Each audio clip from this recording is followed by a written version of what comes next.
With the Butt Kicker Gamer 2, what you see and what you hear is what you feel. Butt Kicker. The future is feeling.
Something old and something new. That's what's in store for our drivers here tonight.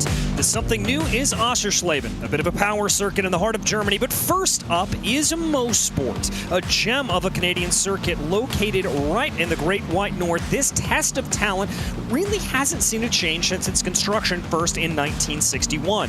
Will it catch a few of our drivers off guard, or will they able to tame this historic run through the woods? We won't have long to wait to find out as we welcome you all to the coverage of the PRL Monday Night Series. And first up is the MX-5 Cup.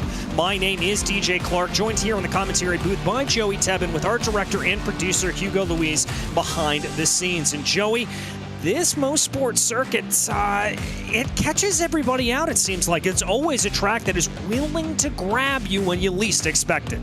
You know what they say, Mosport, mo problems. And there's a lot of opportunities here. Looking over at the track map here on my left, the entire first sector, turn 1, turn 2, turn 3, the highest of high commitment, one of the most difficult hairpins in the world at Moss Corner. It's double apexed, it's uphill, it's kind of off camber a little bit too, and then a fast run down the back straight, then the S's as well. There's no spot on this track that's low speed. Even the hairpin is fast. Indeed it is, and it's going to be interesting to see if any of those drivers are going to be able to get any overtaking done, as overtaking is notoriously difficult here in Mosport, so I've got to think that qualifying is going to be the utmost importance. But before we get to that, let's go ahead and take a look at our schedule for the season. There we are at round 5, halfway through everything. Next time out, we head to VIR. That's one that I've had circled this entire season, as we've talked about before. Mid-Ohio, Sonoma, a couple of very, very tricky technical circuits, as well as then going to Zandvoort before we end the season on the National Park of Speed at Road America. I think I've mentioned that every single week. Road America, there is no better way to end a season in basically any series, but especially in these MX-5s. These things were almost designed to race there. But Sonoma and Mid-Ohio and Zandvoort, sort of a three-way, twisty 3 couple of weeks there to navigate through. And then VIR next week, actually kind of similar to Mosport, just kind of extended a little bit. A lot of high-speed corners there, high commitment. A little bit of runoff, or a lot of bit of runoff, but it is grass, and it's very, very difficult to rejoin the track at VIR next week, and we'll talk about that a lot more when we get to it, I'm sure. But very, very diverse last couple of races. The best driver's going to win. We already knew that, but it's guaranteed with those 5 tracks. Indeed, and speaking of those best drivers winning, let's go ahead and take a look there at our championship totals. Jamison Sampaio is still on the top of the charts, despite Senni being able to take that victory away from him. From there on back, though, it gets very, very tight down through the field. Jason Larson, Andrew Sharp, Kevin Berquist, Austin Bartlett Chase, Michael Chase, the 2 Chases, they're tied on points. Andrew Venaro, Kevin Sandiego. Really the only moment where we've got a chance to breathe in all of that running from third on back is back to Josh Kimball there, who's about 12 points back. It's a very, very close run here for that third step of the podium, Joey. And when Jameson Sampaio has been as nearly perfect as he has this season, you really can't afford mistakes. The fact that Felipe Senni wasn't here in the first week already puts him on a back foot because he has to use that as his drop week. He does not have a drop week, essentially, because he wasn't here for the 1 week that is his drop week. Kevin Sandiego as well has a similar problem. He didn't get to practice or qualify in week 1. The race was his practice. He didn't have a good day. And then last week at Donington, he ended the race about halfway through upside down in the gravel. So those two, who are going to be Jameson Sampaio's biggest rivals, have both taken big hits already. Jameson gave himself kind of his own hit last week. He gave up the win at the final corner to Felipe, and also he got a 5-point penalty for turning around Kevin Sandiego, but he's still got a very big advantage here. Yeah, he certainly does. We also have the Teams Championship in store for you. Let's go ahead and take a look at that. Leading the way, it is Dark Horse Esports, that trifecta there of San Diego, as well as Kelly Greenhoe. And you got to help me, I'm blanking on their third teammate here. I don't remember the two that you said. I was putting up my timing. All good.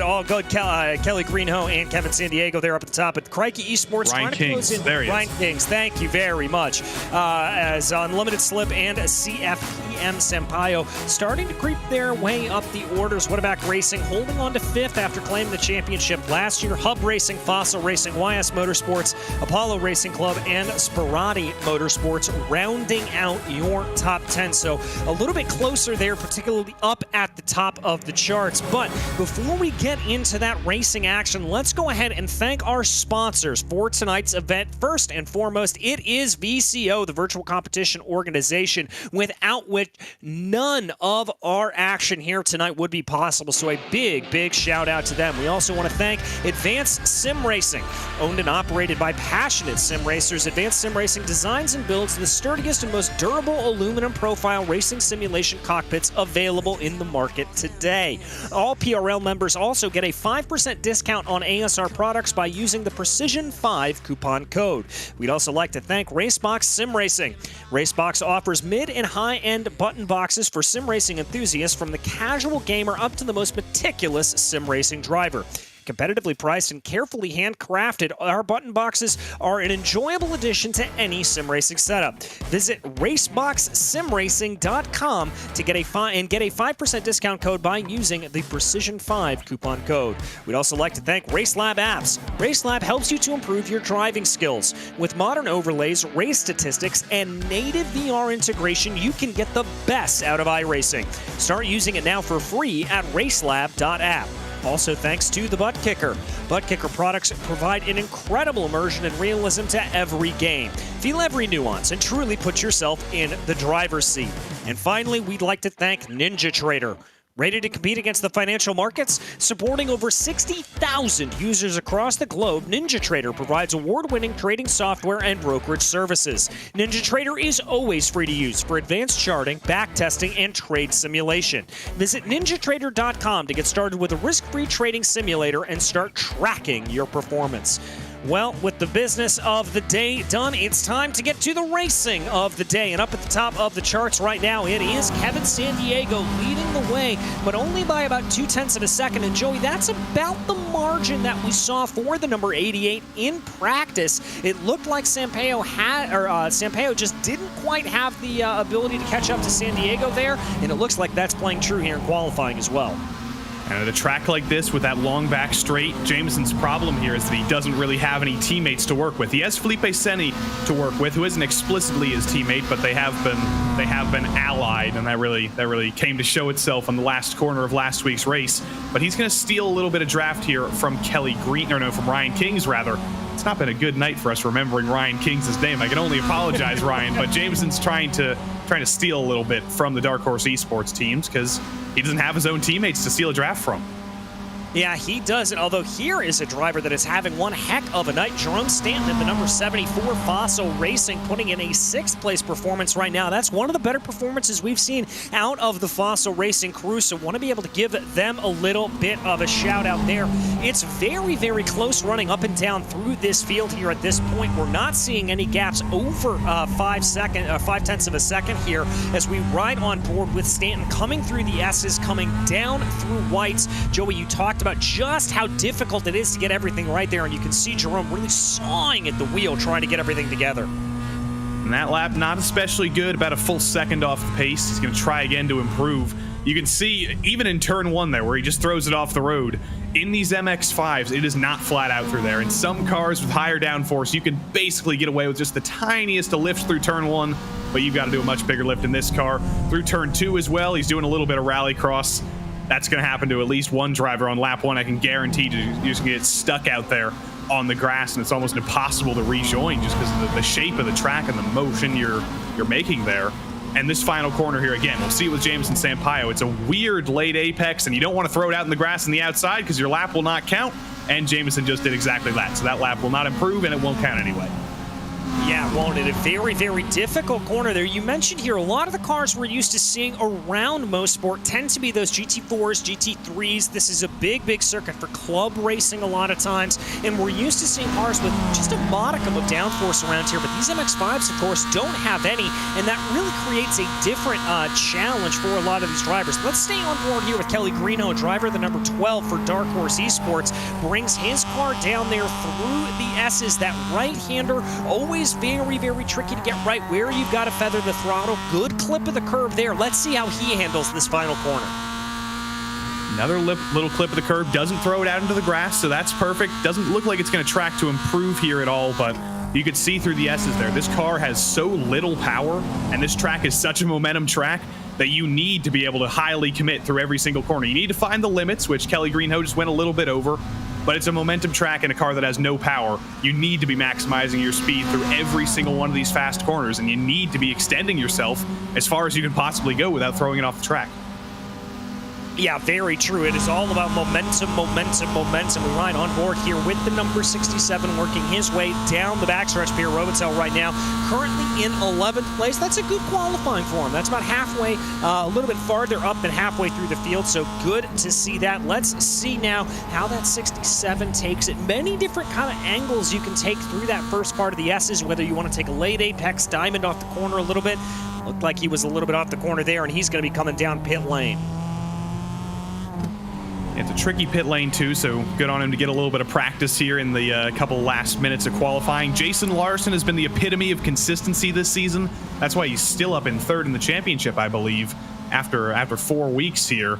Doesn't improve on that lap, but he has been a model of consistency. Even if he hasn't had the qualifying speed, even if he has gotten into trouble, he's still brought it to the end of the race every single week. He hasn't finished higher than, what, week 1 he finished in like 8th or 9th, I think. Actually, he finished 4th. He hasn't finished higher than that, but he's been so consistent, and that's really been rewarded so far in the championship. Yeah, it's consistency, consistency, consistency, especially with a tough round out like we had last time in Donington with a lot of those cars finding themselves off track.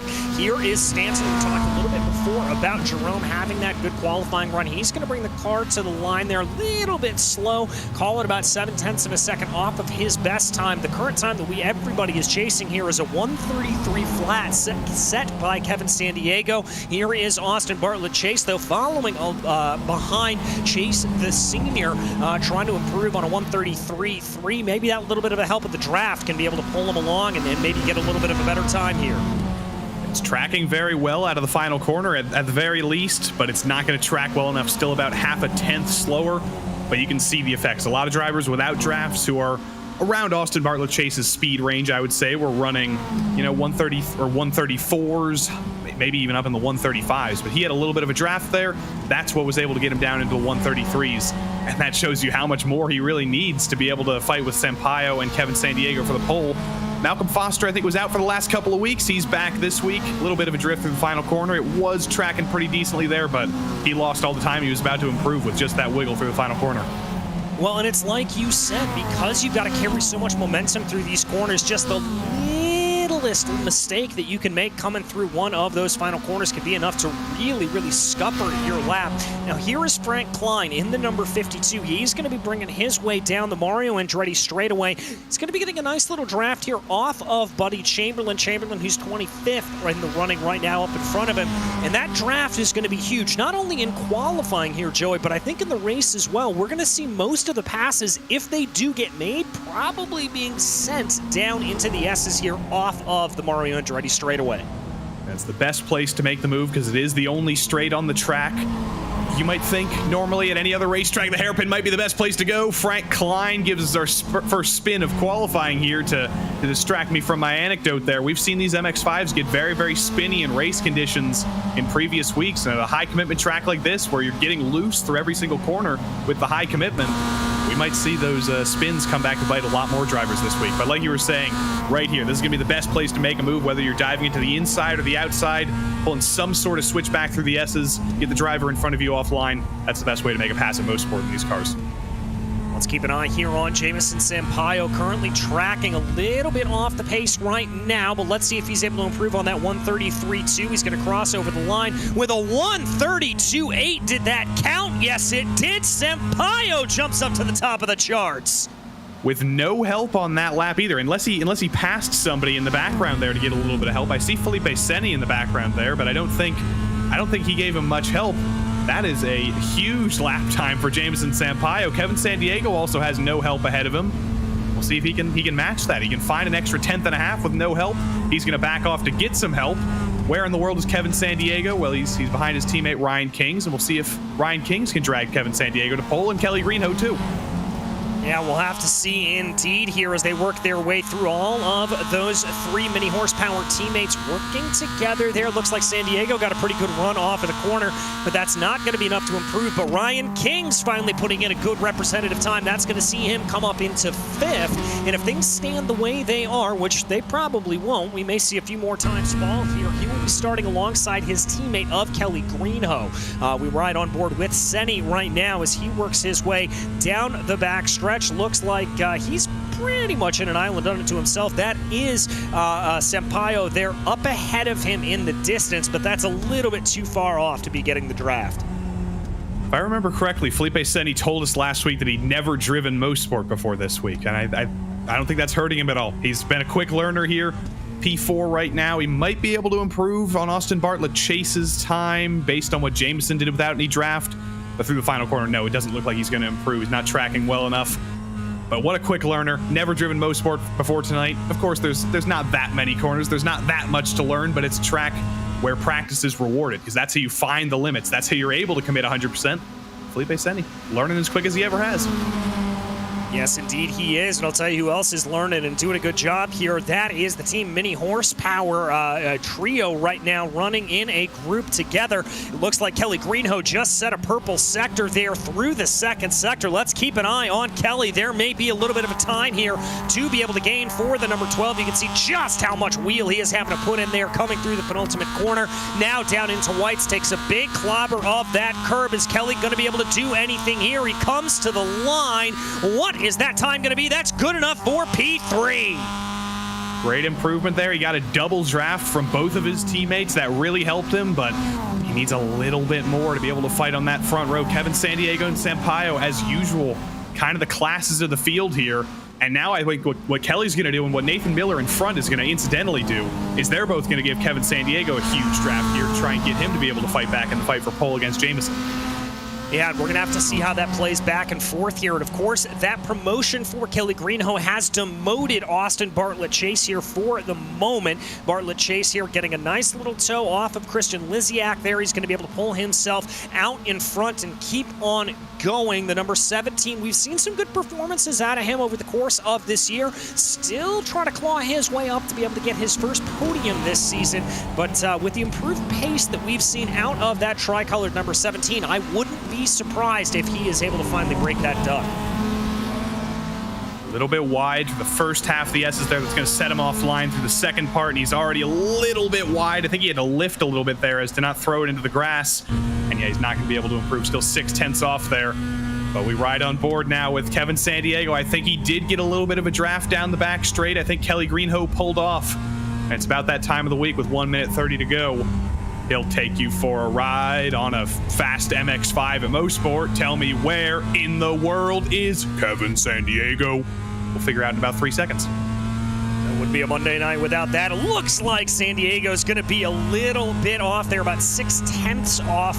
Although it has to be said, he did set the fastest first sector out last time around, so he clearly has some speed underneath that number 88. But with only about a minute left on the board, Not sure how much he's really going to be able to maximize on that. It may be a little bit of a fight in the race between himself and San Diego, but in Sampaio rather, as now we watch Andrew Sharp for YS Motorsports bringing his way down.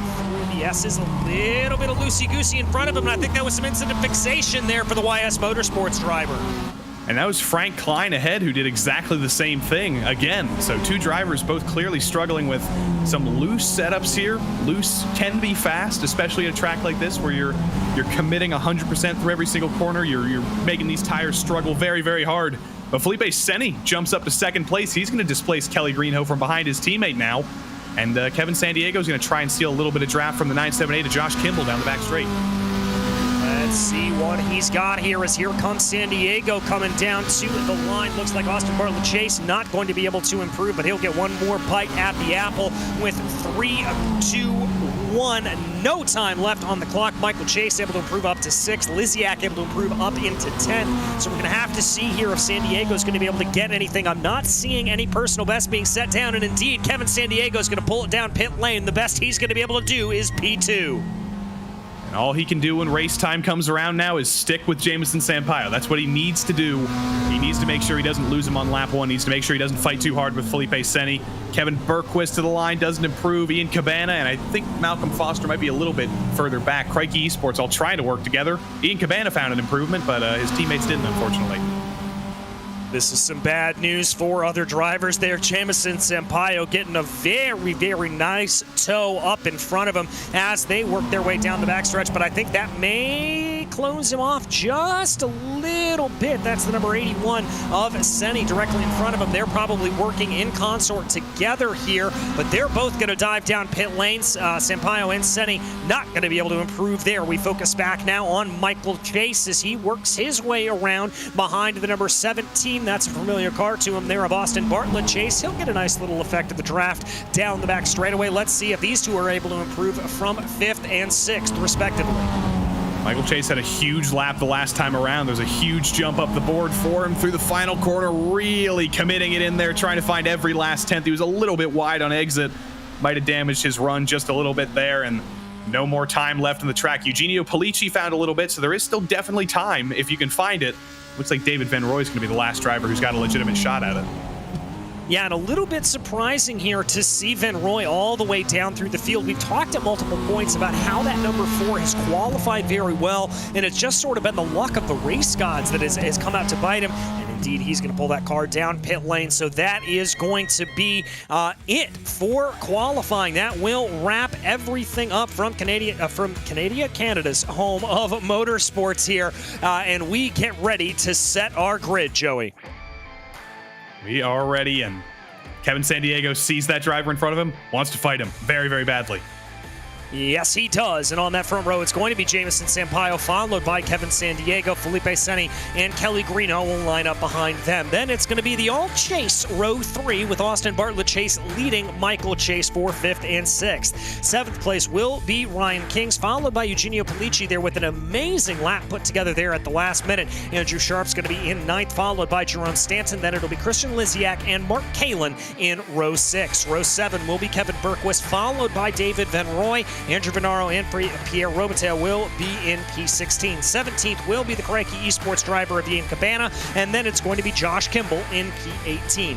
P19 will be Buddy Chamberlain, followed by Matthew St. Aubin. Then it's Jason Larson and Frank Klein. Malcolm Foster is going to line up 23rd, followed by Derek Putnam in 24th. At the quarter-century mark, it will be Nathan Miller in 25th. Then it's going to be Alex Teeter in 26th. Pete Thomas is going to be 27th, and he'll be flanked by his Fossil Racing teammate there of Robert Galinotto. And then it'll be Sidney Dos Santos and William Lee in P30 to bring up the rest of the field. And as it always is here, a standing start. Joey, you talked about just how treacherous these first couple of corners can be, and I've certainly got to think that we're going to be in for a little bit of calamity potentially.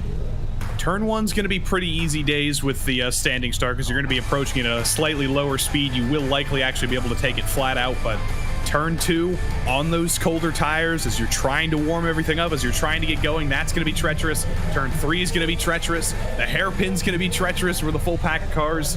It's all about surviving lap 1, and it's all about sticking in the lead pack because I have a feeling we're going to have a lot of MX-5 stuck together from about 1st to 10th here once we get going. Yeah, I think you are very right about that, as here we go as the lights come on, and there goes the green. We are racing in Mosport. Looks like a little bit of a getaway there from one of the Fossil Racing drivers trying to pull out to the outside. Senni already trying to move his way forward. Kevin Sandiego losing a position there to the two Brazilians up in front. That's a very aggressive move trying to go down to the inside of Kelly Greenhoe. Was Austin Bartlett Chase, but it looks like the majority of the field is through the first corner, and there we've got a big problem. That's Jerome Stanton around. A little bit of contact with the concrete wall, a great qualifying for him. I didn't see who turned him there. I do see one driver off in the grass in turn 2. I think that might have been Frank Klein. He's been able to recover it, but already turn 2's bitten. They were able to recover it that time, but when you're at higher speeds later on in the race, turn 2 will absolutely suck you out into the grass there. Yeah, it certainly will. And here comes Kevin Sandiego being super aggressive. He got caught a little bit napping off of the start, but he wants nothing to do with that, as there's also a big send there into the back. I believe that was from one of the Dark Horse Esports drivers as we work our way through Moss Hairpin for the first time. Your running order: Sampaio, Sandiego, Senni, Greenhoe, and Kings making up your top 5. A little bit of a breakaway there for the top 4 is Austin Bartlett Chase and Michael Chase putting some pressure here on the back of Ryan Kings. That's not going to be great for Ryan Kings. That means he's going to be in danger of completely losing the train with Greenhoe and Senni and Sandiego and Sampaio. Austin Bartlett Chase, is he going to do the smart thing and back out so he can maintain the train? Yes, he is. So very, very smart driving from Austin Bartlett Chase and Michael Chase, for that matter. They want to preserve this draft train. They want to make sure they're in with a chance of victory. They know there's no reason to fight each other for 6th or 7th right now when they've got a much bigger shot at things later on in the race. Yeah, exactly. Preservation being a big key here, in the first lap being put down into the books. It's going to be Jamison Sampaio leading from a pole as the rest of the field streaks their way through the first corner and across the start-finish line here. Interesting there, Mark Kalin was actually the fastest through the first sector, but Kevin Sandiego putting down some stellar sector times in Sector 2 and Sector 3, setting the board purple there for him. So he is already starting to put a little bit of pressure here to the back of Jamison Sampaio, trying to see if he's going to be able to get anything to go there. Further back in the field, we've got a little bit of movement. That's the number 62 of Mark Kalin, looking a little bit squirrely coming through the corner, but he's able to catch onto it and move himself up forward past Andrew Venaro. I think he actually lost a couple of spots to Kevin Bergquist and David Van Roy. I think turn 2 might have bitten Mark Kalin, unfortunately. After setting the fastest first sector, it might have instantly fallen away from him. Up over the top of the hill, Mark Kalin's always a driver who's really ringing the back of that Miata out again. He's literally drifting it up the hill. You're going to see that a lot tonight from a lot of drivers, but hopefully Mark is able to keep those tires cooled down a little bit, because I don't want to see him spinning. He's had enough bad luck this season. Yeah, he certainly has. He now finds himself in 13th behind David Van Roy. Little bit of movement here. That's Austin Bartlett Chase, and we've got a pass for the lead. That's Kevin Sandiego trying to go the long way around the first part of the S's. He's going to try to keep it close. It will cut back here if the 88's able to keep it in, but I don't think he is. He's got to back out of it there a little bit, but that will have compromised Jamison Sampaio ever so slightly, and that will bring the top 3 into conjunction here as they come across the first start-finish line here, looking down into the first corner. That's going to be the number 88 taking another little bit of a look here. Sandiego not waiting around early. He's got to be careful, though, because if he makes a bad move on Jamison Sampaio, loses a little bit too much ground, that puts him in the clutches of Felipe Senni, and that takes them both out of contention for the win when Jamison Sampaio is just able to run away. So he's playing a little bit of an interesting game here. I think he thinks right now that he has the speed to be this aggressive, to go for the lead, and he is certainly going for it. There's no love lost between these two either. Jamison punted Kevin Sandiego around last week. Kevin likely would have had a chance at the victory. Wasn't intentional. It was just a mistake, but I'm sure Kevin's still thinking about that here while he's trying to race Jamison for the lead. What this battle up at the front is doing is it's also allowing for the 2 other mini horsepower team members to get into the picture. There is, that's Andrew Bartlett, that's Austin Bartlett Chase with a big off coming through Moss, and that's going to completely negate my point. Is now they have really spaced themselves out. Kelly Greenhoe able to latch onto the back here of Felipe Senni, able to get out of all of that calamity, but that was a very, very close run for the 3rd mini horsepower driver of Ryan Kings. And Ryan Kings is losing spots down the back straight now, so I wonder if there's a little bit of contact between him and Austin Bartlett Chase, or Kings just had to check up into the hairpin, but let's see what happened. That's Kings in the background. No contact. Austin just loses it. Kings very, very smartly, very, very quick reaction there. Just throws on the brakes, slams on him, doesn't hit Austin Bartlett Chase, gets no damage. Unfortunately, he gets about 5 positions lost of damage instead. Yeah, just a result there of that big checkup. And now here comes a little bit of back and forth as they run. Let's check out a replay here. This is that incident that we saw with Stanton. Oh, just touched the curbs right at the beginning, and that was enough to send that number 70 around. Touch the curb, touch the grass a little bit. When you've got your car on 3 different coefficients of friction on 3 different surfaces, he doesn't usually like that, and he just overcorrected a little bit. Lucky he did it on lap 1, though. Lower speeds, not going to be that much damage with that little contact with the wall. He is still down at the back of the field, though. He's got a lot of work to do. And also on the first lap, Jason Larson, who I complimented for being so consistent, is unfortunately out after lap 1 already. Yeah, unfortunate there for him. A little bit of a lockup there, it has to be said, for Kevin Sandiego as we ride on board with Felipe Seni here for Hub Racing. And this pack of 4 has started to really break away from the rest of the field. They've got about a 2.2-second gap back to Michael Chase for 5th. That's going to be Kelly Greenhoe directly behind this. Looks like this could be a little bit of a good run here for Seni if he wants to go for it. But instead, it's going to be Sandiego again trying to challenge around the outside. He's got a little bit more momentum, but he's got to make this work around the outside of the S's. We've seen this play out before. Will he be able to hold that line? It looks like he's got it down into the left-hander. Almost contact between himself and Sampaio, but that's going to be Sandiego up into the lead. Textbook move around the outside there in the first half of the S's. Sampaio throws it off the road a little bit on the outside, and Michael Chase is in trouble as well. That pack has been separating. It's even more separated now with Kings and Bartlett Chase slowing down. Now with Michael Chase falling to the back of this train. It's about 4 seconds that this second pack is going to have to make up. And if Sandiego and Sampaio are still fighting like that, they might have a shot. But if they're all throwing it off the road like Michael Chase is, probably not so much. Yeah, probably not so much. There is down through Clayton there. That looked like a little bit of a mistake from Felipe Seni there. We've had another driver off in the background. Oh, that is some big contact on the exit of Quebec, and that is a blind apex coming through there. Really nothing those drivers could do to prepare themselves. And Nathan Miller got collected there. I think William Lee might have also been involved in that. And Derek Putnam is also running into trouble as well. But Nathan Miller, but really the big loser there, has got absolutely clobbered when he drove onto the scene there through a blind corner. No real fault of his own.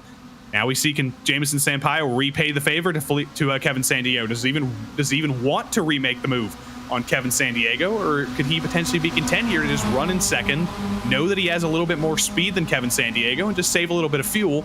Well, you just got your answer to that question. No, he wants the lead back.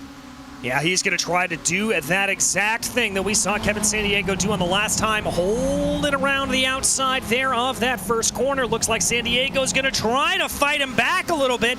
Pinch him there on the S's now as they come down through whites. It's still going to be side by side. Some great action there as they fly their way around. Oh, contact! Bumping and banging out of the corner, and that's going to be positioned there to Sampaio. But I've got to think that some blood is going to be running high. Yeah, Kevin Sandiego's not going to be very happy right now. I'm going to have to look at a replay of that to see who moved over. I didn't exactly see it at a good angle to notice who did what, but either way, Kevin Sandiego's not going to be happy about making contact with Jamison 2 weeks in a row. Felipe Seni might want to take advantage here. He is going to dive into the inside. That's going to make Sandiego even more unhappy. He almost gets into the side of him on the curb. Oh my goodness, very, very close quarters here, and Sandiego's very lucky to get away with that. Close quarters racing and only about 8.5 minutes down in a 35-minute race. Where are we going to go from here? We're already up at about level 11 as now they dive through Moss Corner again, hoping to get a good launch off of the corner. There is Kevin Sandiego. May have taken a little bit too much curb there, it has to be said. A big bound there over that apex curving may have upset that MX-5 just a little bit, but here we watch on board the nose as he tries to ride in as close behind 0.3 of a second. The gap coming down under 2.5 tenths right now, under 2 tenths, under 1.5 tenths. Is he going to try to have the move? I dare say he's a little bit too far back, and I think he knows it, but that almost opened up the door there to Felipe Seni. He was definitely smart, though, to back out of it, because if he did go to the outside, I think he actually would have allowed Felipe Seni to get to the inside of him. And Felipe has shown that if he gets the inside of Kevin Sandiego open, he's definitely going to go for it. And there's huge calamity. Again, David Van Roy and a few others, and Christian Liziak's around as well. the bad luck just continuing there for David Van Roy. He seemingly cannot catch a break this season, as there Jamison Sampaio, you saw moving all the way over to drivers right there on the circuit, trying to maximize the speed coming down through Clayton. That's really the line that you want to take, and it also served a little bit of an added bonus there, I think, of breaking the draft. But now as we come down through Quebec right now, let's watch this replay. Van Roy, got to put a little bit of the blame there on Van Roy. I think he sent that one just a little bit too deep. Just a little bit too deep through a high-speed corner. I think that might have been Kevin Bergquist as well through the scene of the accident, getting a little bit of damage. That's not going to be the first time we see something like that happen tonight. We almost just saw Kevin Sandiego spin through Moss. He got a little bit of a drift on. I think he clipped the grass in the outside a little bit. It was well saved, but he's about a 10th shy of where he was in the last lap. He's definitely not going to be able to make a move on Sampaio down the back straight this time, but he is going to be able to stick with him in range here and maybe just back off a little bit down the back straight. Yeah, maybe just back off a little bit here. Sampaio going to be able to hold that out. Senni thinking about a little bit of a move to the inside, and he's really going to chuck it in there. Now that is going to come back here and favor Kevin Sandiego as they work their way through the left-handed part of the S's. He's going to be able to hold on to that line, keep a little bit of pressure here up to Jamison Sampaio at the front of the field. It is very, very nip and tuck between these three, as there's a little bit of a run there for Sandiego, but he is also forced to back out of it. The other thing to keep in mind in all of this is the driver who's holding station here in P4 as this battle continues to rage, but that is Kelly Greenhoe, maybe just waiting and watching to see how this is all going to evolve and maybe pick up the pieces if something were to happen. We know Kelly Greenhoe and every driver on that Dark Horse Esports team loves to do a little bit of fuel strategy. They love to do something unorthodox in the pit cycle, and I'm sure he's pretty happy to be in this position right now because Sampaio and Sandiego and Senni are fighting so hard that they're keeping each other within range of him. He doesn't really have to do any work right now. He can just hang out in fourth, run his lines, run his lap times, and just hang out and maybe even save a little bit of fuel on the straights, and it might repay him in probably 6 or 7 minutes when the pit cycle kicks off. Well, I've got to ask you here, Joey, at this point, we are so used to seeing that mini horsepower team coming back in. Oh, as that's Matthew St. Aubin having a big spin, and there is another one of the Fossil Racing drivers getting off into the wall. Incredible avoidance there. I couldn't quite identify who the number was on that black car. I think that was Malcolm Foster, actually. So well done, Malcolm Foster. Put that on the PRL avoidance highlight reel this season. We're barely making it through there. Yeah, just barely getting on through, but now we check back in on the front of the field here. Greenhoe able to hold in behind here, close up a little bit more on the back of Senni. He almost took a little bit of a peek there going into White's corner, but thought better of it, as now Sampaio is going to lead this quartet across the start-finish line here to start working on lap 9. About 12 and a half minutes, call it 13 minutes in the books here from Mosport. We still have plenty of time to go. That was a little bit of a squirrely run for Felipe Senni, and that's going to cost him a little bit of time. I'm used to seeing Sampaio and Senni just completely mistake-free over the course of a race, and they've been a little bit off their game so far this week, so far tonight. They've been making mistakes in places where we don't normally see them make mistakes. Kevin Sandiego has proven that he's kind of able to get Sampaio offline in the S's every single time. I think they might be feeling the threat a little bit more. Maybe Jamison, like Felipe, hasn't had that much experience at Mosport, but they seem beatable this week, and sometimes they don't, and I think Kevin Sandiego notices that too. That's why he's being so aggressive. Well, and you saw him there coming up through Moss. That may have looked a little bit like a mistake, but rest assured that was actually Sandiego backing up the corner a little bit, trying to maximize his run off of Moss hairpin, and it's certainly helping him here. The gap coming down under 0.3 of a second and building a little bit of gap between himself and Felipe Senni here. Now as they work their way down the Mario Andretti straightaway, that gap is coming down, and here comes Sandiego on the charge. He's going to pull that move that we've seen him try to do a couple of times to the outside of the S's. He's going to be ready for a pinch here from Jamison Sampaio, but he's already going to be ahead. Sampaio tries to carry the momentum as best as possible, and diving on into the pits is Sandiego and Greenhoe. Well, that is certainly a surprise, and it's kind of early to do that. I hope they don't end up in traffic. There's a lot of MX-5s behind him in that window, in sort of the 30-32 second window. So they might come out in traffic. Ryan Kings comes out as well, or comes in as well, rather. So it's clearly an orchestrated effort here from Dark Horse Esports to come in right now. Clearly they've practiced this strategy, but I worry for them that they're going to end up in traffic because I'm looking at the marching ants, I'm looking at the time, and there might not be a window back there.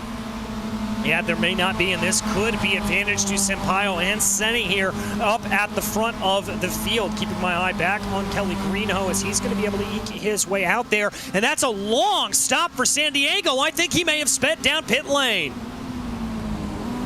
I'm waiting for the time to flow in. He's still in there. Yep, it was a late entry, so either a pit lane speeding penalty or an unsafe pit entry penalty. And the hits keep on coming for Kevin San Diego, unfortunately. He flipped last week, wasn't able to practice or qualify in week 1, and now, unfortunately, a speeding penalty strikes this week. A driver who likely would have been a championship contender. There's still 5 weeks for it to turn around after this, but it gets tougher and tougher with every week for Kevin. Yeah, it certainly does. There, he's finally able to get out and on his way, but not before being stationary in the box for a total of 57 seconds, and that is pretty much going to grant any chance of victory he had over to Sampaio and Senni. It's now going to be all down to Kelly Greenhoe to see if he's going to be able to salvage anything here for this team, mini horsepower team. Meanwhile, up at the front of the field, Sampaio and Senni continue to lead. Pulici and Sharp both look like they're going to dive down pit lane and mimic what the mini horsepower teammates have done. Kelly Greenhoe was actually able to find a little bit of blank space in the track. He's got about 3 seconds up to Pierre Robitaille, but otherwise, other places on the track, there is a lot of action going on. There's so much traffic everywhere on the track. There's been a great amount of field spread this week, but you can see everybody on pit road here taking those left side tires. Understandable. There are a lot of right-hand corners at most sport. It's almost all right-hand corners.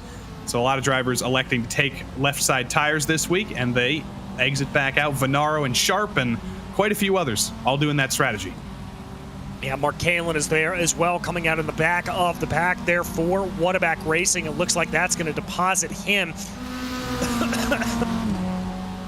Excuse me, just choking on my own spit there as I try to commentate. That's going to deposit him a little bit farther back in the field there, it looks like. Sampaio and Senni, though, not sure when they are going to be coming on into pit lane as they bring themselves around here down into the S's. And again, we've seen this play out before from the two of them, Joey. When they start to race by themselves, it's not necessarily that much of a fight. They seem to be in consort with one another. And they have no reason to fight right now because they know the alternate strategy for Kelly Greenhoe right now is to hope that these two are going slower than him so he can pull off the undercut a little bit further back. I think Kelly Greenhoe did put on right side tires as well. I don't know if that's going to get, or left side tires rather. I don't know if that's going to give him much of an advantage in terms of an actual undercut like we would normally see in other series with actual, tire strategy, so to speak. But Sampaio and Senni just running in line here. That's going to maximize their chances of actually coming out ahead of Greenhoe. But Greenhoe has been catching a little bit lap time-wise. See if Pete Thomas and a few others come in. Frank Klein does. Pit stops are all kicking off, and that means that Sampaio and Senni have to come in soon. They're just going to try and extend this for as long as possible, I think. Yeah, I think you're right about that. Want to give some credit here to the number 99, though, Pete Thomas, as he is our biggest mover of the race, up 19 positions on the day. Now, some of that is because of pit stops, but we do anticipate he will still be the biggest mover when everything else has been done and dusted. There we watch here, two leaders, Sampaio and Senni, continuing to lead. They've got about a 9-second gap between themselves and Michael Chase. None of them have pitted yet. And there you can see just up the road in the background of that shot, that was William Lee, about 5-6 seconds up the road from these two. And I've got to think that could be a little bit of the decision-making when they come up behind Tim, when they come up behind Lee and Pulici, some of these drivers up ahead. That could be what tips the cards here for them to come on into pit lane. I'm just trying to think about the hard limit of the fuel tank. I think they must have a chance to come in here, and the bad day for Jerome Stanton on the bottom of your screen gets even worse, or rather that's Jerome Stanton's teammate actually in the 72 getting turned around. It's been a bad day for Fossil Racing as a whole. Yeah, it certainly has. They are just having a rough run. By the way, Michael Chase is going to be the latest to come in pit lane. But here we've got one of the Fossil Racing drivers. That's going to be Robert Galanotto and Andrew Venaro in a little bit of a side-by-side coming down the back straightaway here. And it looks like that Fossil Racing number 72 of Galanotto going to fall back into line behind the number 38. Not going to try to be too aggressive. Now here comes the poke to the inside. Thinks better of it and falls back into line. If I was Gallinotto, I'd probably be bringing it in this time just to minimize my losses. I've already been dumped around once on this lap. I might as well bring it down pit lane. He's not going to do that, though. He's going to keep extending this for as long as possible, as is Venaro has come down. Gallinotto is yet to come down, and a few others still at the head of the field. They're still waiting to come in. Pierre Robitaille is one of them as well, and Kelly Greenho's going to have to pass him on track here. His worst nightmare is happening. He actually has to make a move in the traffic here. Yes, he does, and he is going to be held up by that move, I think, as we focus here on the number 38 of Andrew Venaro. He is one of those drivers that is already made his pit stop here at this point, so the number 38 doing exactly what he needs to do. A little bit of a brush of the brake there as he brings the car down in through Quebec. That blind apex right-hander. Here is Michael Chase, and a little bit of side-by-side with Ryan Kings. Kings going to be aggressive on the run down into Moss. Another recovery drive for Ryan Kings, but he's doing a good job of it so far, driving his way back forward. Doesn't have any trouble in the hairpin where Austin Bartlett Chase spun before him before. And he's going to keep looking forward. I think next on his list will be Andrew Sharp, who's about 2 seconds up the road. He should have the pace to catch them. I just saw on top of my screen, Sampaio and Senni are finally in. Yes, they are bringing Kevin Bergquist along with them. We'll have to see how their two lead drivers here handle their pit stops as we keep our eyes focused on Chase right now. There they are up on the jacks, taking those left side tires, as really has been the trend this entire season. Now the question's going to be is how close is Kelly Greenho? He's coming across the start-finish line right now. He'll be coming on like a train with a full head of steam, and it looks like there that Senni actually able to get out ahead of Sampaio.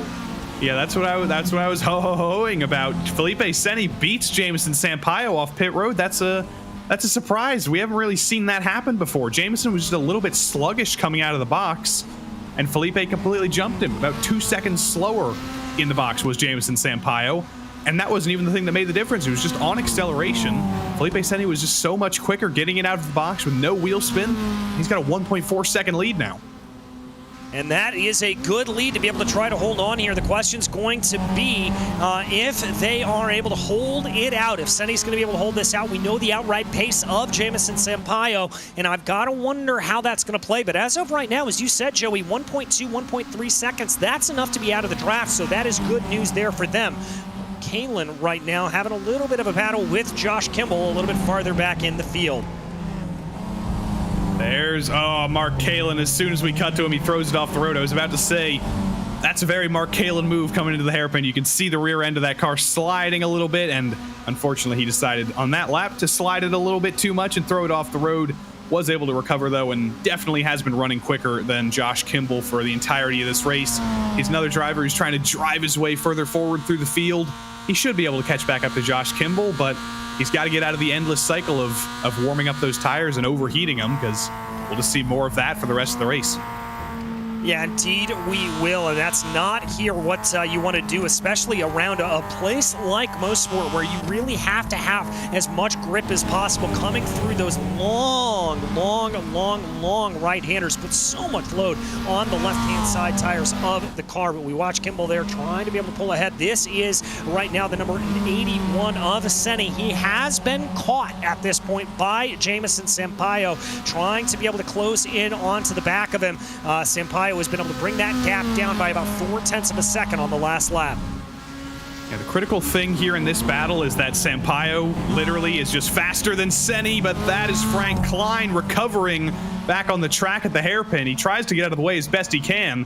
He did a pretty good job of it, but he spun right ahead of the leaders, and he's going to have to let Jameson Sampaio back now. So this gives Senni a little bit of breathing space, just about an extra 10th or so for a moment. But as I was saying, Sampaio is quicker than Senni. He's been quicker than him all night tonight in qualifying, in the race. He will make up that gap. He will be able to catch him. But now we have to see how good Felipe Senni is at defending. He's going to have to defend from Jameson, who I'm sure isn't going to gift him the win like last week. And that's going to be the first time we've really had to see him defend from Jameson all season. Yeah, it's going to be the first real test here for Senni in that regard, so it's going to be pretty fascinating to be able to see. And I've got to give credit here to Sampaio, despite having that problem on that last lap, despite losing a little bit of time behind Frank Klein, he still was able to pull that gap in to the tune of another 0.4 of a second. We focus back farther in the field here. This is Michael Chase, Andrew Sharp trying to close down on him. This is the battle for P4 right now. Chase leading the way into turn one. And Chase and Sharp here. I think Chase will be able to run away with this. He's had a little bit more speed as well. We can see Ryan King's in the background. He's been trying to make it a fight with Andrew Sharp. He's been trying to bring that gap down, but for whatever reason, he just hasn't been able to find the qualifying pace he had. He hasn't been able to close down that 2.5 second gap. He's just kind of riding around in the background. But if Sharp is able to catch back up with Chase, if they're able to fight a little bit, go side by side through some of the faster parts of the track, that'll be exactly what Ryan King needs to get himself in the battle here. Yeah, exactly. And so much of that really does come down to those battles. Here is Mark Kalin and David Van Roy in a little bit of a scrap. That's also Ian Cabana leading the way here. Kalin running a little bit wide there on the exit of the corner, maybe overheating those tires as we talked about. He's got to be a little bit careful with that. But here comes Sampaio. He is going to be right behind in the draft. Where did he come from in terms of this run? And a little bit of a block there from Senni as they come down into the corner. Senni does not want to give this up. It's a very, very weird dynamic here, but I think what Sampaio's probably going to do is test out some moves here, not necessarily go 100% aggression with 9 minutes to go. Just, test the waters, let Felipe Senni know, I got a lot of tools in my toolbox here. I can get by you. I'm just not going to do it just yet. I'm going to wait for the optimal opportunity to minimize your chances of getting back by me. Yeah, exactly. I think that's probably the way we're going to see things play themselves out here as well. But let's see exactly what is going to play itself out. Not a lot of time here left on the clock. As you said, Joey, under 10 minutes to go, and it looks like Senni is under all kinds of pressure. And Ryan Kings has just gotten a penalty, and Felipe Senni has just thrown it wide in turn 2 there.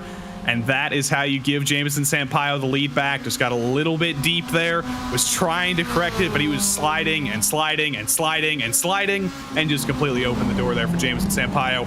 And Ryan Kings, I believe, has gotten a 13X penalty further back. Or actually, maybe he hasn't. He's actually brought it back down pit road. So he might have also gotten a pit penalty that he had to serve within 3 laps. Either way, bad day for Dark Horse Esports other than Kelly Greenhill on the podium.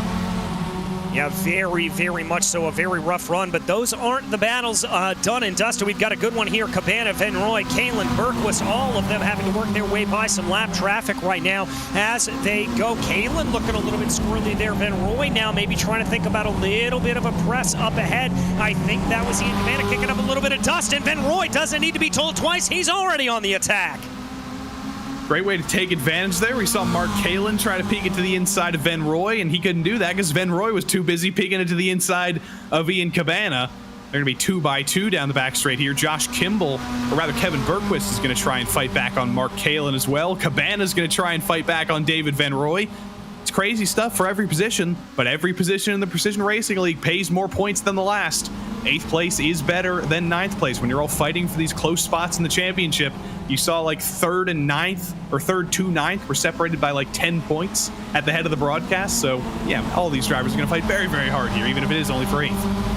Yes, it is. And look at that gap that Van Roy's already been able to open up about 0.7 of a second as they run. He is starting to pull away here from Ian Cabana. And I think for Van Roy, the thing that he is hoping for most here is that the number 62 of Mark Kalin is going to go on full attack mode. And that looks exactly like what Kalin's going to do. Tries to have a little bit of a move down to the inside here of Clayton. This can be a little bit sketchy. Kalin tries to keep it sideways. That's Cabana off into the grass. Well recovered by Ian Cabana. Putting two wheels in the grass like that is normally a free ticket to Spin City, but he was able to save it. He was able to keep it out of the grass. He didn't even get completely sucked out there. That was an incredible save by Ian Cabana. I'm sure he wishes he didn't have to make it, though, but he tried to go around the outside of Mark Kalin at a place where it's almost impossible to go too wide, and didn't quite work out for him, but he lives another day. He's able to fight another day, and that's now allowed for Kevin Bergquist to be the one knocking on the door, trying to be able to close in on the back of Mark Kalin. Cabana, meanwhile, finds himself relegated out of the top 10 here at this point. And we mentioned a little bit earlier about Van Roy starting to streak away. He's already got that gap up to about 1.3 seconds, courtesy of that battle. And so he is out of effective draft range at this point, and he is going to be running pretty happy, I have to think. But Kalin's got to be watching in his rearview mirrors here, because here comes Bergquist. Bergquist took a little peek, elected not to go for it, though. I think he's thinking about, I kind of want to preserve my top 10 here. Kevin Bergquist always comes into these big fields, I think expecting, or not expecting necessarily, but his goal is a top 10. He's got that right now. Doesn't want to throw it away with a too aggressive move on Mark Kalin, but Kalin got a little bit wide through the final corner there. Bergqvist again just barely gets a nose to the inside, backs out of it again. But he's keeping the pressure on Mark Kalin, and let's see coming down into turn 2 here if he can force Mark Kalin into the same mistake that Kalin forced his teammate into. Down the hill, not quite. Kalin's rock solid, at least for now. Yeah, Kalen's got that under control here, and I like this approach from the 64 of Kevin Bergqvist. He's just poking and prodding. He's not really committing wholesale, as there goes Kalen with a big slide. How did he keep that underneath him? He's got it straightened back out the right way, but that's going to give the position right over to Kevin Bergqvist. I have no idea how Mark Kalin saved that. That thing was like, there were like 180 degrees of rotation there. Probably not that much. My math isn't accurate there, but he was losing that car, and somehow he found the grip again. Somehow he was able to keep it pointed in a reasonably straight line. But that was an incredible save from Mark Kalin, and again, that tells us that those rear tires, as they often are on Mark Kalin's MX-5, they're struggling quite a bit now. Yeah, they're going to be in a world of hurt here, and for Kalin, I think he's going to want to try to back it down a little bit, be a little bit less aggressive, not push nearly as hard, but Kalin does not know the meaning of do not push. He is already on the attack here on ceremonies and Cabana. Going to look to the outside there of that 774, trying to be able to send it the long way around that first part of the S's. It's going to come back to favor Kalin here, but Cabana is able to carry the speed and hold on to the position. See if Kalin can pull off a switchback here through the final corner. Very well done by Mark Kalin. Textbook switchback, and he's actually going to lead him to the line here to get back into the top 10, and I think he will be clear into turn 1. I think Mark Kalin's actually gotten a slowdown a few times tonight. He didn't there, but for cutting, oh, and there he goes. A little bit too wide, clips the curb, and Mark Kalin loses it for good this time, and the curb strikes him just like it did Jerome Stanton early on. Unfortunately, he was at much higher speed there, and that's Mark Kalin's day done, basically. Yeah, you can see the disappointment there on the face of the driver of the 62. I think he's probably got himself a meatball flag, mandatory damage that he's got to come back in and get repaired. Going to try to get that car pointed the right way, but it does not look healthy here at this point. Meanwhile, we've got a little bit of a battle starting to form where that left off. Ian Cabana in 10th right now, leading over Christian Lesiak and Austin Bartlett Chase starting to get involved in this conversation. If I'm remembering correctly, Christian Lesiak was backwards at the S's about half an hour ago, and somehow he's driven up into 11th place. Somehow he's in the fight for the top 10 now. I don't know how that's worked. Mark Kalin is still dead on the side of the track. I think he was trying to get it back to the pits, and he has unfortunately been unsuccessful. We've dubbed it the Mark Kalin season. I think the only driver who's had a worse first half of the season is Steven Ritters in F3. But the Mark Kalin season, it gets worse and worse with every week. There's got to be some week where it finally turns around. Yeah, there's got to be some break there for Kalin. You've got to hope if you're a fan of that 62, but it is not today, unfortunately, as we've only got 2.5 minutes left to go here in this race. So let's call it about 2 laps on the clock, and it looks like Austin Bartlett Chase is on the charge here. Remember, he was turned around and had a little bit of a scuffle there early on in the race. He's trying to fight his way back up forward, and he's trying to press ahead, try to get into the top 10 here with a move on Christian Lesiak. I think if I remember correctly, Austin Bartlett Chase was the other driver who was around in that incident with Christian Lesiak. So they've been working together, driving their way forward through the field here, and they've got 2 more minutes to go to make up about 1 second to Ian Cabana. 10th place, the top 10 is very much within reach for both of these drivers, and look who's right behind him. The driver who got a likely penalty in the pits, who would have been fighting for this win, Kevin Sandiego. So make that 4 drivers all fighting for the last spot in the top 10 here.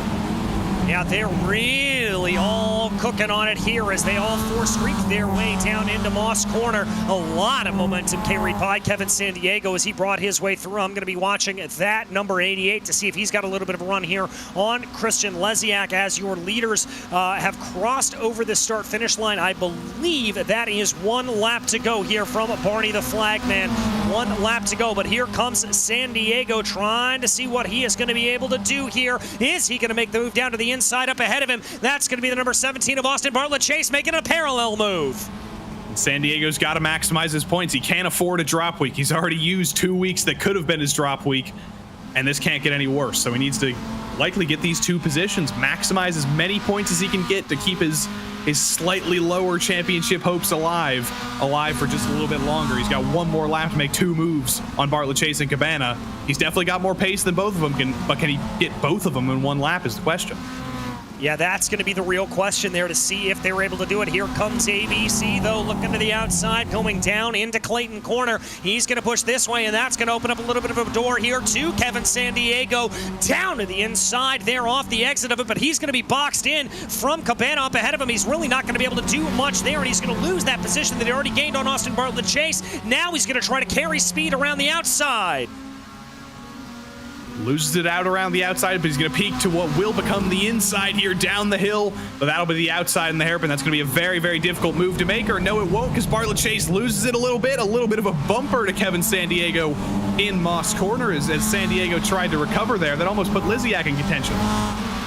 Yeah, it did, as there comes across the line Jamison Sampaio doing what Jamison does best and taking the victory here in the 419. Senni is going to cross the line behind him, and then behind them it will be Kelly Greenhoe, but here comes that battle down the backstretch.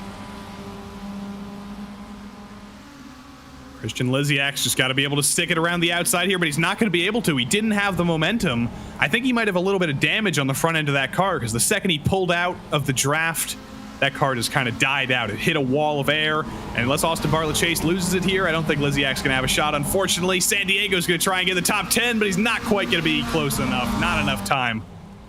Oh, only missed that by about 78 thousandths of a second. We check a little farther back down in the field. This is Buddy Chamberlain and Pete Thomas. It looks like Chamberlain's going to be able to hold that out here, and he is going to be able to get ahead. A good run there for Chamberlain. That's going to be up 4, but better for Pete Thomas. He is up 11 on the day. That's going to tie him for the biggest mover in the field. So a very, very good run there for Pete Thomas. And that is going to bring us to our final finishing order here from Mosport. Jamison Sampaio able to take victory over Felipe Senni. Then it was Kelly Greenhoe to round out your podium. Michael Chase doing a good job of just being consistent to come home in P4. Same with Andrew Sharp there. Then it was Andrew Venaro and Josh Kimball, who was up 11, tied for your biggest mover. David Van Roy, really great recovery drive there for the number 4 to be able to fight his way back up. Kevin Berquist and Ian Cabana round out your top 10. Kevin Sandiego, again, on a little bit of a recovery drive, trying to move his way up through the field. Austin Bartlett Chase coming home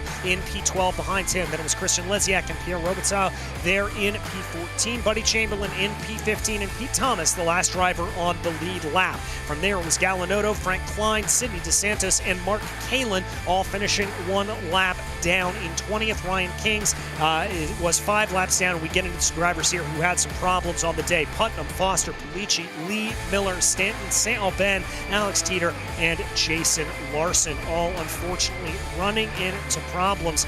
But Joey, it does look like we have our second place driver here ready to talk with us, Felipe Senni, ready to chat. And Felipe, I guess the first thing I want to talk to you about is coming out of the pit stops. What was your secret sauce there? You were able to gain a lot of time on your compatriot. Hi guys, nice talking to you again. Yeah, I get an advantage over Jameson. I guess because I was making the whole race behind him on the draft, right, on the slipstream. So I was using a little bit less fuel. So I guess I put a little bit less fuel than him, and I got 1 or 2 seconds. That was enough to overtake him. But unfortunately for me, Jameson is very fast, so he covered those 2 seconds. Well, I mean, I have to ask you, how hard of a defense were you really throwing up there on him to try to be able to prevent him from getting by you? It looked like you were throwing a couple of haymakers trying to see if you could get it to work, but was it a little bit inevitable with just the speed that he has? Yeah, so yeah, I was trying to maintain my pace, but I have to be honest. I saw that he was going to overtake me. So, and when he overtook me, actually, I made a little mistake on that corner. So, yeah, I don't know if maybe it looked like it was on purpose, but it was an accident, actually. I gotcha. Well, looking ahead to next week, we head to a very, very tricky track and one of my favorites in VIR. How do you think things are going to go there? Yeah, unfortunately, next week I will not be able to race because I'm going to a trip for work in Amsterdam. So unfortunately, I'm gonna lose this race. But I don't know very much the Virginia track, but I see that's a very old school track with. Tight. The racetrack is very tight, so I guess it will be interesting. I'll be watching from Amsterdam, so for me it would be a little bit easier. But for the guys here, I guess it's gonna be a good challenge. Well, Felipe, enjoy Amsterdam. That sounds absolutely incredible. But on for today, a second place. Anybody you want to thank?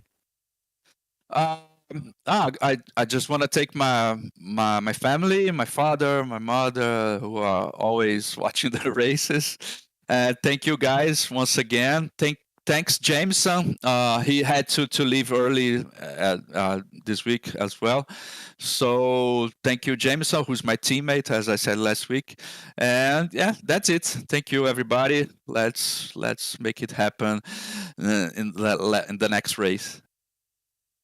All right, well, enjoy Amsterdam, and we will see you in 2 weeks' time, Felipe. Thank you, man. All right, that was Felipe Senni there, your second-place finisher. And Joey, looks like you've been able to catch up with our third-place finisher, Kelly Greenhoe. Indeed, Kelly Greenhoe joins us. You were kind of, I thought, in the best position there in that little 4-car train we had going. Were you saving fuel when you were behind Felipe and Kevin and Jameson there? Yeah, I mean, a little bit unintentionally. With my teammate being in the mix, it's that's a position I don't want to just make a lunge for and maybe ruin it for a couple people. So I was just hanging out. I know Kevin and Jameson are aggressive, so always a chance that something could happen up there. And you don't really saving fuel in this series, especially with the new kind of strategy that we've all adopted with taking 2 tires. You got to take 2 gallons to take 2 tires, so it doesn't really matter.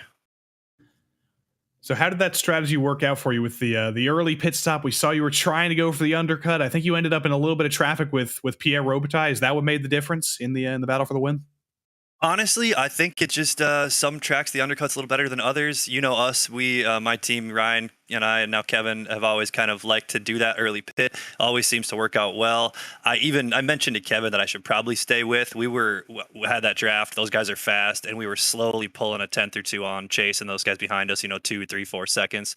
It probably would have been better to stay, but in my mind, I was thinking if I stayed and followed them, I'm going to come out and just sit there and pretty much do the same thing. So I figured I'd dip out and shake it up. Being behind Pierre Robitaille, I think actually helped. I got some good draft from him for a lap or 2, and then he peeled off. So I don't think that really hurt me. Just didn't. The undercut wasn't as powerful at this track. Actually, do you know what happened to both your teammates? I thought San Diego got a speeding penalty, and I think Ryan might have gotten the 13X. Possibly. He's had some bad luck lately. I'll have to watch. We were in Discord chatting, but obviously I was trying to focus. Kevin got a speeding penalty going in front of me. Was going a little too quick. I tried to remind him of the speed limit right before, but I think he was just going too quick anyways. Ryan got caught up once or twice, and then he may have reached the limit. I'm not sure where he ended, but he went quiet after a little while. Somewhat understandable. He's had a lot of bad luck this season, but we look forward now. VIR next week. Felipe Senni just told us he's not going to be here. He's going to be in Amsterdam. Don't tell us you'll be in Amsterdam. What are you looking forward to next week? I just got my vacation over with. Just dropped my folks back off at the airport here today in California. They came out for a week, so I'm back in action, ready to go. Wheelbase fixed. I'm not sick. Vacation done. These last 5 weeks, it's game time. I love VIR. Kelly Greenhoe, mean and green for the rest of the season. We wish you good luck for the next 5 weeks, and thanks for joining us. Thanks, guys. See you later. Kelly Greenhoe, P3 this week, and it seems like we get to talk to him every single week. A very, very consistent driver as always, and we wish him good luck in the coming weeks, but that's all the drivers who want to talk to us, DJ. Jameson Sampaio had to go to bed early. Apparently he did, but you've got to make sure you tune in next time as we head to the Green Monster of America, as it is known in VIR. That is going to be October 24th, so make sure to tune in for that for the MX-5 Cup Series. But worry not, folks, the racing is not done for the day here on RaceSpotTV. That's right, we are ready to head out to Oschersleben here, the newest addition onto the iRacing circuit. And Joey, this one is going to be pretty interesting, I think. Hope everybody's been doing their homework. I hope everybody's been doing a lot of practice here, because this is a place where it is always difficult to pass. It's tight quarters. It's a place that frankly kind of rewards motorcycles more than it does full cars like this, but GT4 cars, they're littler rather than the full form GT3 cars that we'll be sending here in the PRL in a couple weeks. So they should bode well for a pretty good race, and we've got a whole bunch of titans at the top of this field that are guaranteed to put on a good race no matter where you put them. Yeah, I think you're right. As we check out the schedule here for this series, next time out we head out to Sebring. Then it is going to be the Power Bonanza that is going to Sandown, then Nürburgring, Mid-Ohio, and again ending the season there on Road America. That's going to be a pretty fantastic run there. I particularly am looking forward to Sandown after the exciting race that we saw there last season, Joey. You've sold Sebring very well. The Power Bonanza. That's a new DJism. I'm going to bring that one. Back. I'm looking forward to the Power Bonanza myself. Sandown is kind of a Power Bonanza as well. A lot of straight lines there, but very tight quarters, just like here at Oschersleben. And we saw how well they raced there last season. So I'm absolutely looking forward to that one. I'm going to keep mentioning it every single week. And then the Nürburgring GP, Mid-Ohio, Road America again. We're going to end both of our championships on Monday night, coincidentally, at Road America. So that'll be a great night to tune in for November 21st. Yes, it will indeed. Let's go ahead and take a look at the championship here in the GT4 Fixed Series. It is Michael Diaz up at the head of the charts right now, but Francis Castillo-Romero slowly working his way closer and closer. And don't count out Justin Ream from that equation as well. Adam Brockway sits in fourth, and then we've got a good little battle starting to shape itself up for fifth on back between Bachelard, Luna Arangua, Matthew Miles, Matias Arangua, and Matthew Miles tied on points. They were 7-3. Then it is Jaquez and Dean Garreau who round out your top 10. We also have a teams championship here in this series. Leading the way by a pretty commanding margin is Precision Racing Esports Pro. YS Motorsports sits in second. Then it's Advan Racing, SRT Esports, Precision Racing Esports Academy. Our personal favorite team name, hashtag Monkey Butt Rides MRT, sits in sixth place right now, followed by Can-Am Racing, HPDS Academy, Britannia iSports, and Hardpoint by Delta Sport, who round out your top 10. So a little bit farther stretched out there in the teams championship, but still a lot to play for here, Joey. A lot to play for, and while the teams championship might be stretched out a little bit, we've had 4 different winners in 4 races. We've got Owen Watts joining the fray now, a few weeks late, so he's going to have some upward momentum to operate here to fight in this championship after missing the first 3 rounds. But he finally got his first PRL win last week. Adam Brockway has won, Justin Ream has won, and Michael Diaz has won this season. I don't see Michael Diaz in the field right now. I don't know if he just hasn't qualified, but still, that'll be 3 strong drivers all fighting for this win at the top of the field. Yeah, it's going to be very close, as it has been for multiple rounds here in the GT4 Fixed Series. As there you see Ream navigating through some of the tight confines around this Oschersleben circuit.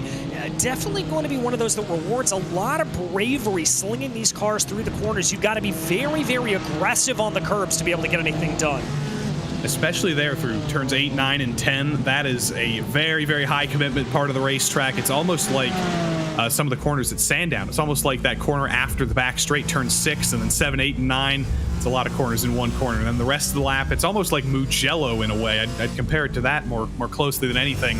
You're going down the hill with these very, very tight quarters, and then the final corner, go as far to the left as you can, take a little bit of the pit entry, and then try not to throw it into the gravel here coming down the front straight, and then you'll have likely one of your best passing opportunities into 1 and 2. It's not the more familiar turn 1 format that you might be used to, where you go forward there, a 90-degree corner. That might be a better passing zone, but this is much faster, and it likely bodes better for no lap 1 pileups. Yeah, most certainly. There's a lot more of a flow to it there, as it were, as you and I were talking a little bit before the broadcast started. Here's Adam Brockway, currently second place right now, about 2.5 tenths of a second off of Owen Watts' time. And I've got to give some credit here to Watts. He has come down, set down a time of a 1:28.9, and then he has been sat in pit lane for about the last 5 minutes. So he is feeling pretty confident here about his run. When you know you've put a good lap time down, when you've been practicing all week, if you've been in the official sessions, if you've seen what other drivers have been doing in practice, you know that a 1:28.9 is probably going to be good enough for pole, and there's probably no reason to get back out on track. You probably don't need much extra practice, but we'll see if Adam Brockway can strike a little fear in his eyes as he tries to knock down a bollard there in the middle of turn 9. If he can find 3/10, that might be enough to scare Owen Watts out of the pits, but he's got 30 more seconds here. He's tracking decently. I don't know if he's tracking 3/10 decently, though. We'll have to see if he is. About 5-6 minutes left to go on the clock there. Brockway bringing that car here through the final couple of corners. This fast tight down that it comes in, and then working his way through that last corner here, trying to maximize that speed here for Adam Brockway. Going to bring it on to the start-finish straight away here. That Aston Martin, is he going to be able to do it? Yes, he is. 29 flat. That is a great time there for Brockway. He's able to improve, but he's only going to be 42 thousandths of a second off of the best time of Owen Watts. Owen Watts is going to come out of the pits now. I can guarantee that. Adam Brockway has proven that he has the speed to fight with Owen here for this pole. So Owen Watts in that Mercedes, we should be hopefully seeing him back out on track here soon. And him and Adam Brockway can have a little bit of a tussle here in the last couple of minutes of qualifying. He better get out quickly though, because these laps are just under 1:30. There's only 4:50 left to go. So you get an out lap and 2 flying laps here. I don't see Owen Watts leaving yet, so maybe he's still comfortable with his pole position. But let's see if Patrick Bachelard, nope, not even going to finish that sentence in that Aston Martin, because he elects to come back down pit road, and we'll see if he goes for one more run. Yeah, we'll have to see maybe a change out of tires here and just a quick reset or maybe a practice run down into pit lane. As much with the MX-5 series, we will have a pit stop taking place over the course of the run. I can tell you who is headed back out on track right now, and that is going to be Justin Ream in the number 3, as well as a few of their BMWs coming across that final line. This is Dean Garreau trying to see if he's able to improve there from a 1:29. It looks like he is able to improve, and that's going to jump him all the way up into 10th place. Good lap there for Dean Giroux in the BMW. Jerome Berthiaume in another BMW, still sticking with that BMW. Doesn't improve, though, as much as Giroux did. He was already ahead of him on track or on time, and he still is. He stays ahead. Jean-Marc Tremblay in another BMW. Not the optimal car this season, not the car that everybody's been going for, but all those Precision Racing esports drivers, they love that thing. Yeah, they certainly do, and it's worth noting here that the change from last season, it's not like they were able to share setups. This is now a fixed setup series, so that certainly changes things in your calculus in choosing cars a little bit, it has to be said. We watched Justin Ream, though, working his way down the backstretch, getting ready to flick his way through the Shell S. It looks here at this point like Ream is not up on time, but he's still got enough here with about 3 minutes left to go. He should be able to get probably 1 or 2 more in the books. Looks like he's going to back off there. That's Marvin Frias there up ahead of him that I think he wanted to not run into over the course of a flying lap. Yeah, Marvin Frias currently down in 14th, about 9/10 of a second slower on his lap, or his best lap, than Justin Ream was. So understandably, Justin wants to open that gap up just a little bit to get his own lap times in here. He'll get 2 laps as he crosses the line with about 2:50 to go. And we'll see if he can find those 3/10s to fight with Watts and Brockway. They're the big 3 here in this race tonight. They've been a big 3 for... Owen Watts hasn't been for the full season, but Brockway and Ream have, along with Diaz. Romero's been kind of in the shadows as well, but he's taken a little bit of a back foot here. See if Justin Ream can catch his rivals here on this lap. And we'll have to see if he can. And you're right there about Francis Castillo Romero sort of taking a little bit of a back step, but at the same time, he has done that with consistency, trying to get himself up onto the top 3 as much as possible. And that's what sees him up in 2nd in the points right now. So certainly a good run as Ream flicks his way down through that tricky, long right-hander that leads his way now down through the chicane here, really throw the car in. That's where we had to talk about being very aggressive on the curves. It looks like Ream is able to do just that and now brings himself back onto the back straightaway here. Let's see if he's got anything. It's not looking like it's cracking particularly quick. I'm not seeing any fast sector times out of it. See if we can pull anything out here through the last couple of sectors. Whoever designed this track, or actually whoever decided to scan Oschersleben and scan Rudskogen and release them both at the same time, this recent iRacing update has been absolutely lovely for lovers of very, very, very long corners, more than 180-degree corners. We got 2 of them on this track. Justin Ream looked a little bit struggly through both of them, though. Wasn't able to get a great run through either of them. Went a little bit too deep in turn 7, and you can see it in the lap time. Still slower by 0.2 on that lap. Yeah, he's not going to be able to do it. Let's see if Dean's going to have anything to improve on here. About 0.3 of a second off there for Garreau. That's not going to be good. Here comes Jerome Bertillon coming across the line right now. Is he going to be able to improve? No, that's going to be about a full second off of his best time. So he will stay in P9 as they run. He works his way down into the first corner right now, trying to see if he's able to get anything here on what we anticipate will be his final lap. I can tell you that Justin Ream has come back down into pit lane, so that's not going to be an improvement there for him. Bachelard a little bit wide there on the penultimate corner, but he's going to try to keep everything underneath him here as now he powers his way onto the front straightaway. I think this is going to be a little bit slow from Bachelard, and indeed, he's going to be running a little bit tardy there, about a full second off of his best time, but he'll have more time. Here comes Francis Castillo-Romero. Let's see what the number 96 can do. This looks like it could be a little bit of a better time for him. He's going to come to the line here with a time of 1:29.6, 0.2 off. He'll get one more bite at the apple, though. Yeah, only 0.005 of a second behind Bachelard, so he only needs a teensy little bit to hop up there onto the second row. Riding on board with Dean Giroux again in the BMW, hops the curb. The BMW doesn't always like to hop those curves. It gets a little bit trampoliny sometimes. It especially did in the Open Series last season, but it looks a little bit more comfortable through the last big sausage there. Clips a little bit of the gravel, a little bit off the apex through the final corner as well. A little bit of a messy last sector. It was decent through the first 2, but again, as he approaches the line, still no time in it for him. Everybody's just trying to wring these cars out for everything they have, and they're pushing a little bit too hard in some of these laps, and they've been losing time through the last sector.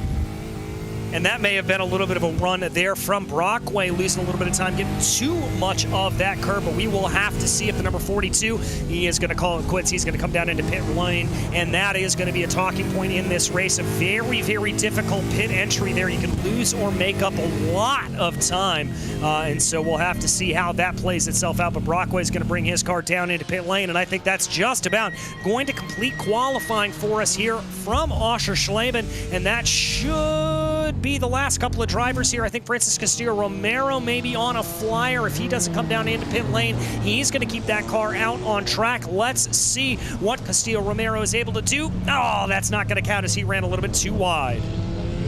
All that hype to get your own lap time on TV here, Francis Castillo-Romero, and just extends it a little bit too far on the outside. That's so easy to do, especially if you're like watching your delta up there. You're like, oh, I'm 0.2 up. I better commit through the final corner to maximize this. Oh no, I've thrown it off the road. And Dean Giroux's hopefully going to not do the same thing with one last shot in his BMW. The number 44 looked way better over the sausage curbs that time. Didn't quite clobber him as much. He is going to get one more shot here. He will get one more shot. Let's see what Dean has got in the bag as he comes across the line here, trying to improve on a 1:29.7. That's not going to be an improvement there for Garreau, and that will be our qualifying all wrapped up in a nice little bow here, and that will lead us to your starting grid. It's going to be Owen Watts in the Mercedes up in pole position, followed by the Aston Martin of Adam Brockway for YS Motorsports. Then it'll be Justin Ream and Patrick Bachelard behind them, with Francis Castillo-Romero second in points in P5 and Fernando Jaquez in P6. P7 will be Chase Brown, followed by Jean-Marc Tremblay. Then it'll be Jerome Bertillon and Dean Garreau in a pair of BMWs in row 5. Row 6 will be Drew Lidke, followed by Gerard Farewell. There in P12. P13 will be Darren Rutherford, then Marvin Frias in P14. Sean Mulholland lines up in 15th, followed by Brett Pincari, with Johnny Luna and Artie Mercedes there, rightfully driving a Mercedes in 18th. Anthony Dring will be 19th, followed by David Slee. Then it'll be Aiden Hill and William Brennan, with Nicholas Cullender and Liam Park lining up behind them in 23rd and 24th. And then bringing up the back of the field here, it will be Matthew Wyckoff in 25th. Well, Joey, not a lot of room to maneuver around here. Very, very tight confines for these drivers. I think this could have the potential to see a little bit of calamity here, maybe more than we saw in motorsport. But what are your predictions? Turn 1's going to be difficult, especially at the very, very high speeds here, and we will have a rolling start as well. So it'll be even higher speeds coming into that very, very fast flick at turn 1, and the very, very long turn 2. I'm thinking about Barcelona a couple weeks ago as the most similar track to this, a place where it's normally difficult to pass.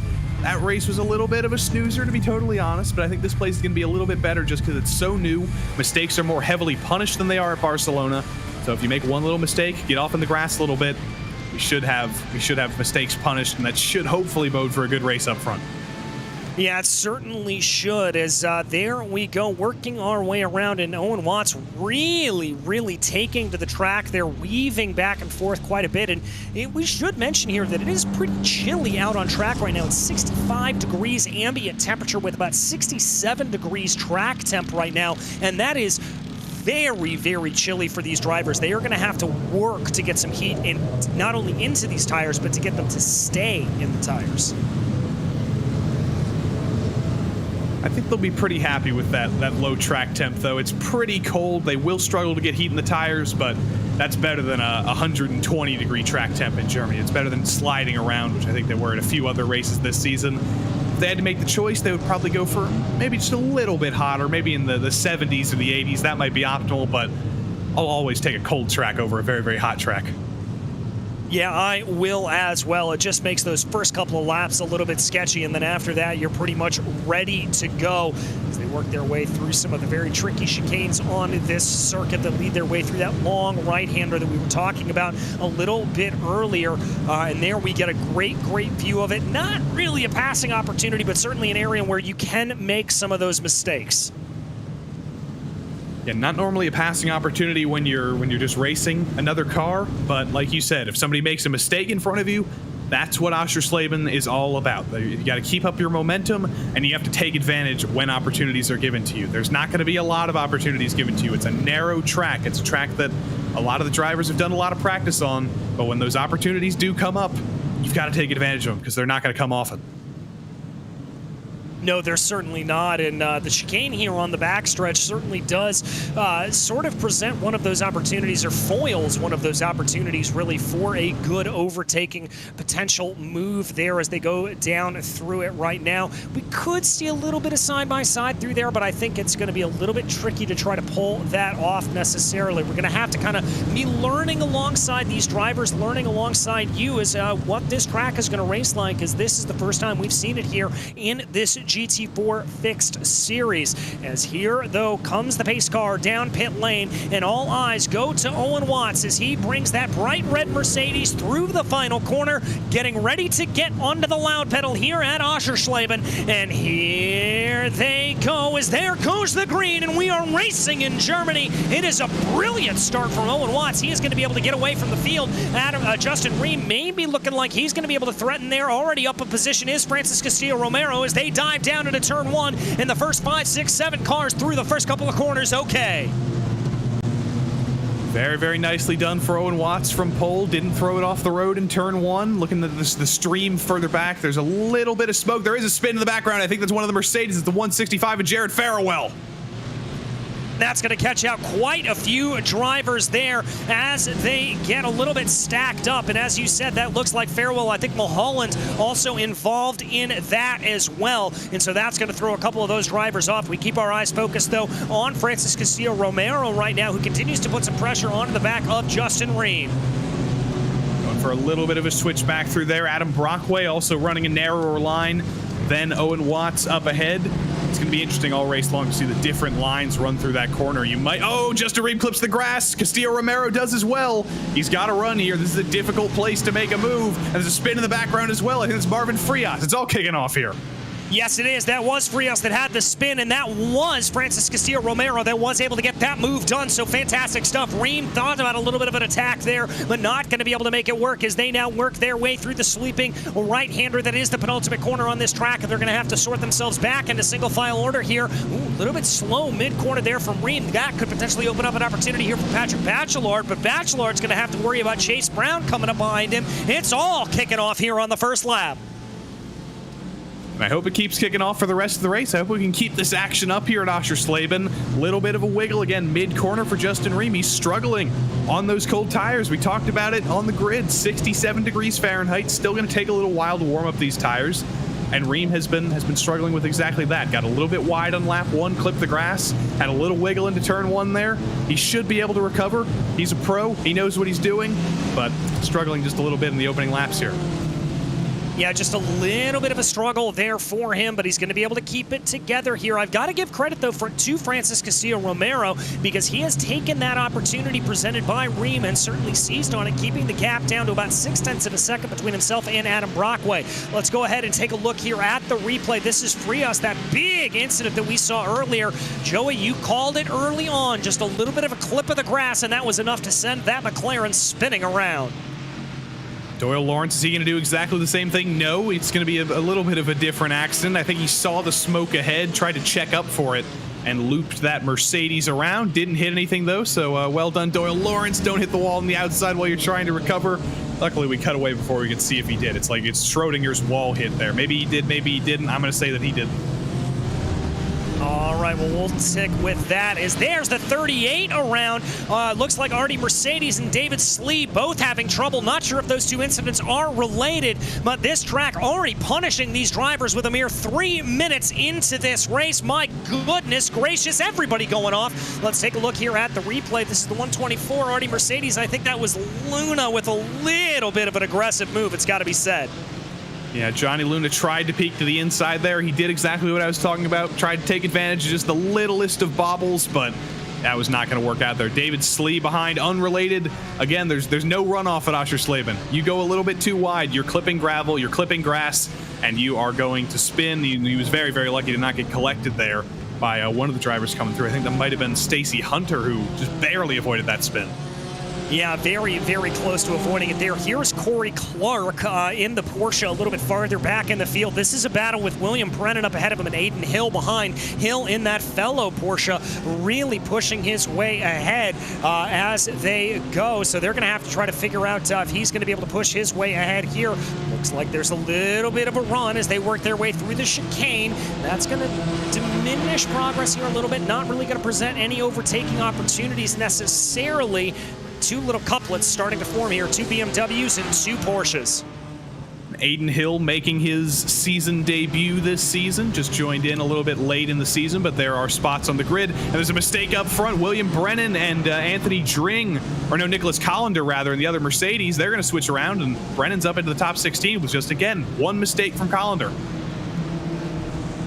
Oh, one mistake from Collender, that's all it needs. And we've got to give credit here. Justin Ream setting the fastest lap of the race here as they run. And now we've got this little bit of side-by-side coming down into turn 1. It's a battle of the late breakers between Corey Clark there and Aiden Hill. Who's it going to be? And it looks like that's the 27 there of Aiden Hill, barely able to keep on that position.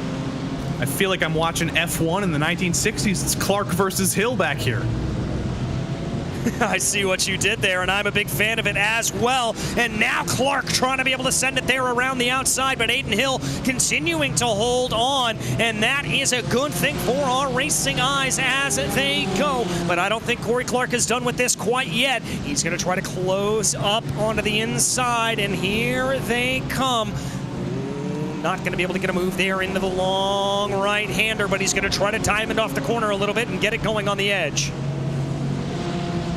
Corey Clark's not using the full extent of the track, but that might be a good thing. A more conservative driving style here at a place where we've seen mistakes punished with one tiny clip of the grass, one tiny clip of the gravel. That might be a good thing for Corey Clark there, to not be completely extending the limits of the track. Not very good for his speed, unfortunately, but it will be good for him to be able to finish this race. And he's a driver who didn't qualify. He's been able to take advantage of all the calamity on the first laps, and he's made up quite a few spots. I don't know exactly how many, but it's north of 7, I think. I think it is as well. Clark actually up 8 here at this point, so a good run there for him. We've got another battle a little farther up in the field right now. This is Brett Puncari trying to send a move there on Anthony Dring. A little bit of a blink there for the BMW of Puncari as he gets put down, as Dring is able to get on by him. Good move there by Anthony Dring to be able to get that to send in deep and make it work. Puncari's going to fight back in the Porsche here. He peeks the nose to the inside. He lets Anthony Dring know that he's there, but that's going to be a difficult place to make a move. I think Francis Castillo-Romero and Justin Ream were just battling for third as well, but Porsche versus BMW up there, Porsche versus BMW back here. We look at Brett Puncari's setup as usual, and we look at the mysterious, disappointing Anthony Dring. Disappearing Anthony Dring, rather. Not disappointing. He's in 14th. He's having a good day today.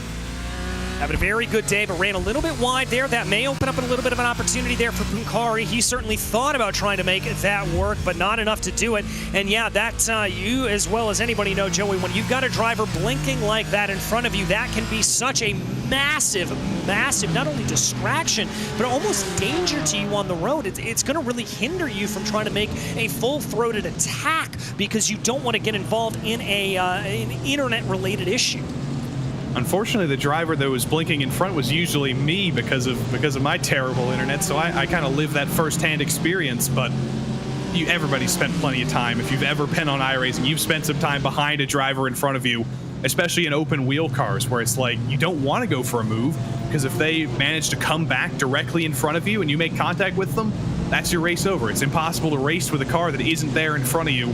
But that's just one of the things you have to deal with in sim racing. It's one of the things that makes it different from real life racing. You've got to deal with the power of technology sometimes, unfortunately.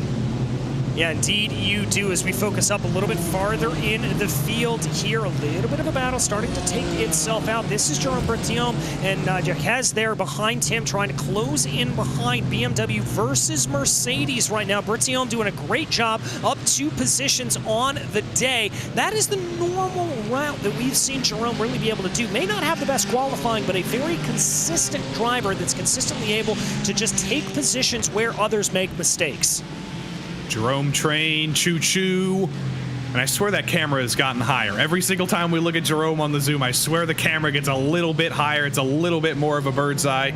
But he's doing a great job of holding this train back. Fernando Yaquez is an aggressive driver. He hasn't been able to get by Jerome, Tremblay, Giroux, Lidkey, Rutherford, all sorts of drivers who have been very, very aggressive this season. And Jerome's just been holding them back. And there's a spin for Jean-Marc Tremblay, right as I mentioned him. I think he might have clipped the grass on entry. Yeah, I think you're right about that. That car looked like it was already starting to tip around by the time he entered into the corner. He is going to be able to get his way back out, but not before losing quite a few positions there. He's going to drop his way back down to 15th. We focus back in on the battle, though, between Bertillon and Yaquez here as they work their way through one of the long right-handers here. That's turns 2 that they try to get through Hotel Corner. Now it looks like Bertillon's going to be able to hold out a little bit of a lead here as they run. That's going to be good news there for him. He wants to see that lead start to grow a little bit and be able to focus his eyes up the road on Patrick Bachelard. And Jerome's hoping that Patrick Bachelard and Chase Brown actually start battling a little bit to bring him forward. He's going to be satisfied with 7th place. I'm sure he's happy to get a good result in the top 10 after some of the misfortune he's had this season, after some of the injuries he's had this season that have made this season difficult for him. But he's hoping that Chase and Patrick have a little bit more trouble up ahead and start to bring him into the fight. For now, though, Yaquez and him have both been separating themselves from Giroux. Of course, we saw the spin from Jean-Marc Tremblay as well that makes Jerome's life a little bit easier, but he's probably going to be on defense for the next 30 minutes here. He's not letting up.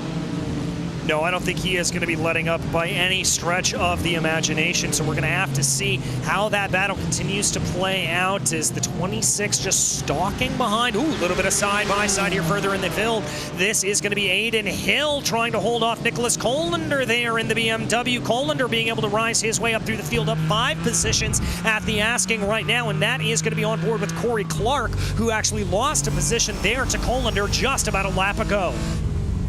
Colander gets a little bit offline there, trying to fight back against Mr. Aiden Hill. I thought he was going to be able to take a little bit more advantage of that than that, but no, Corey Clark has to stick back here, about 5 car lengths back.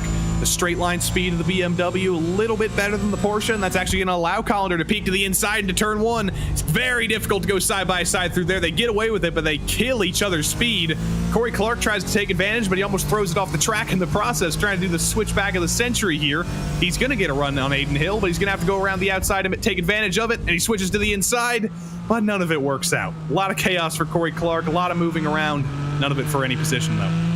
Well, and that just goes to show you just how much you've got to be on top of your game the entire way through this circuit. There was really no break for you whatsoever from point A to point B. No matter where you're running, you have got to constantly be on your game. Oh, I thought that was going to be a little bit of an opportunity there for Corey Clark to be able to get to the inside of Aiden Hill. Certainly left the door open, but Hill just getting a little bit of a later apex there through the right-hander, and that allowed for him to be able to get a good run and keep Corey Clark at bay for now. Yeah, Clark got a little bit tricked there. The door was kind of artificially opened by Aiden Hill. It was never going to be really open. That was just the line Hill was taking. And Clark decided to go deep, decided to clip the grass a little bit, go for a super shallow line, and then also got on the accelerator a little bit too early and sent it out into the grass where he had to lift coming down the back straight. So that was, I don't know if that was a deliberate move to screw up Clark a little bit by Hill, but if it was masterful defense and masterful driving. Unfortunately for him, he's got to be on offense again here and figure out how to pass Callender again.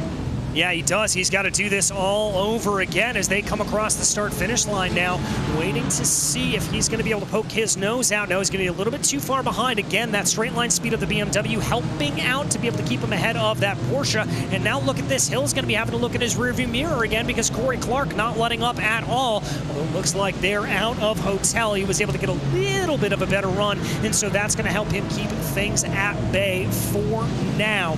But as we run, we are about 12, 13 minutes down in this race. We anticipate pit stops probably firing off in the next 15 minutes or so, and that's going to be the next big question for these drivers. Who's going to be able to keep everything together? Who is not going to make a mistake down that treacherous pit lane?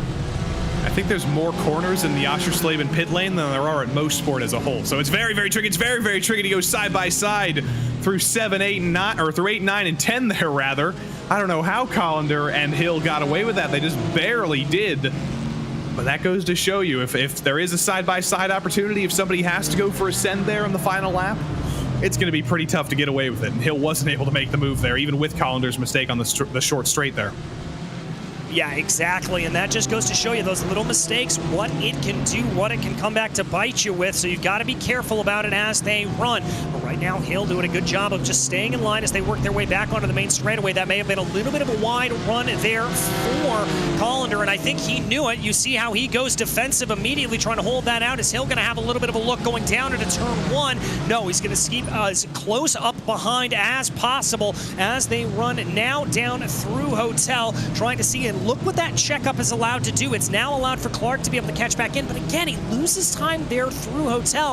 I think he's trying to diamond off that corner a little bit, Joey, and it's just not working out for him. See if he can take advantage of turn 3 here. Hasserüder. I did just Google Translate that. Apparently that means hateful in German. I don't know why that one's called Hateful Corner. I personally would call turn 7 Hateful Corner because it never ends and I hate driving it, but you can never explain circuit corner names, can you?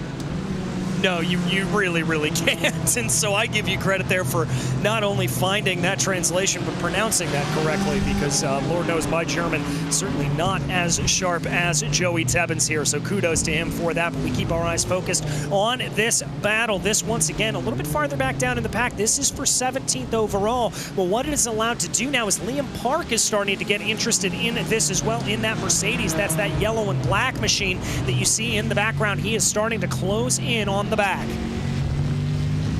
Welcome to the train, Liam Park, and Artie Mercedes not too far back either, so we might get a 5-car train here for P17, which is the head of the train with Callender. Again, a little bit wide for the BMW out of the final corner, but it's fast enough in a straight line that it doesn't really allow Aiden Hill the opportunity to get to the inside. Liam Park and the Mercedes is probably in the most optimal car of anyone of this train. But it is a train, and he's got a lot of work to do to get by both of those Porsches of Clark and of Hill, who have made very few mistakes. They're the attackers. They're not the mistake makers. And Park, I think, might just have to follow him through if they can force Callender off. Yeah, I think you're right about that it's just about applying that pressure, trying to see if you can force and elicit a mistake out of the driver as we ride on board there with Park. As there's that mistake from Collender going wide. Perfect timing. Collender goes off. Well saved, though. He got it back on track at the perfect amount of time to rejoin right ahead of Clark. Park behind Clark, tried to peek to the inside there, didn't quite work. And Clark's going to try and take advantage if Collender makes another mistake, but he just got forced offline there. I don't know if there was any contact with Hill. I think he just got a little bit wide and opened up the door perfectly for Hill to get back by. Yeah, exactly. It just opened that door up, and now the question's going to be is if Collender's going to be able to run a little bit of defense here, as it's now going to be Corey Clark on the attack up behind him, and he's going to have to see what he's able to do. Clark, though, not really able to get that move done here, not waiting for it. He's going to have to see if there's another mistake that Collender can do, and that can be one of those things around a very technical circuit like this, Joey, that if you make one mistake, sometimes those mistakes begets mistakes, and you'll just kind of keep making them. Especially at this track where there's a couple of straights, but other than that, you're almost constantly turning here. If you make a mistake in the first sector, the second sector, you're going to be paying for it for the entirety of that sector. You're just continually turning, you're continually trying to recover. The mistake that Collender made was lucky because it was on a straight. He was able to rejoin, but if he made that mistake at like turn 6, for example, he would be struggling for about half a lap to get that thing back out on track. So hopefully he can keep it back out on track. That was the only mistake that he's made all night, so I wouldn't expect many, many more. But we're only 20 minutes into the race, and the pressure might be getting to him a little bit, so hopefully he can keep up his standards from the first 20 minutes. Yeah, exactly, and it's just all about trying to keep up those standards here at this point, isn't it? I mean, that is what you have got to do as they continue to run their way right now, working down through the corners here, trying to see if anybody is going to have any of those problems. It does seem like we talked about just how aggressive those drivers were being down into the curbs coming through. As there's another little bit of a mistake from Collender running wide there on the exit of the backstretch. Is that going to open up an opportunity here for Clark as they come down to the inside? He certainly thought about it, except that's not Clark, though, trying to be able to get it as Clark now tries to be able to see what he can do, but not quite able to get it done. Collender saved by the bell on that one. And there was a huge curb hop there a couple of corners ago for Clark that really hurt him there, but pit stops are already going to be kicking off. We just saw Liam Park peel off to pit road. He knows he's getting held up in this train, and he's going to try and jump them all in the pits. He's the first driver to bite here. Yeah, I think that's a good call, especially around a tight and twisting circuit like this. And the good news is here for Clark is that he's going to have some opportunity around, or Park rather, he's going to have some opportunity around him. He's going to have some clean traffic to come out into, and that should help him be able to come back out, put down some hot laps, and hopefully run some good lap times. We check back in right now on Owen Watts, who's got a little bit of lap traffic of his own to deal with up ahead of him. That's going to be Doyle Lawrence that he is going to have to try to get by, and he's got to do that while Adam Brockway is keeping him honest from behind.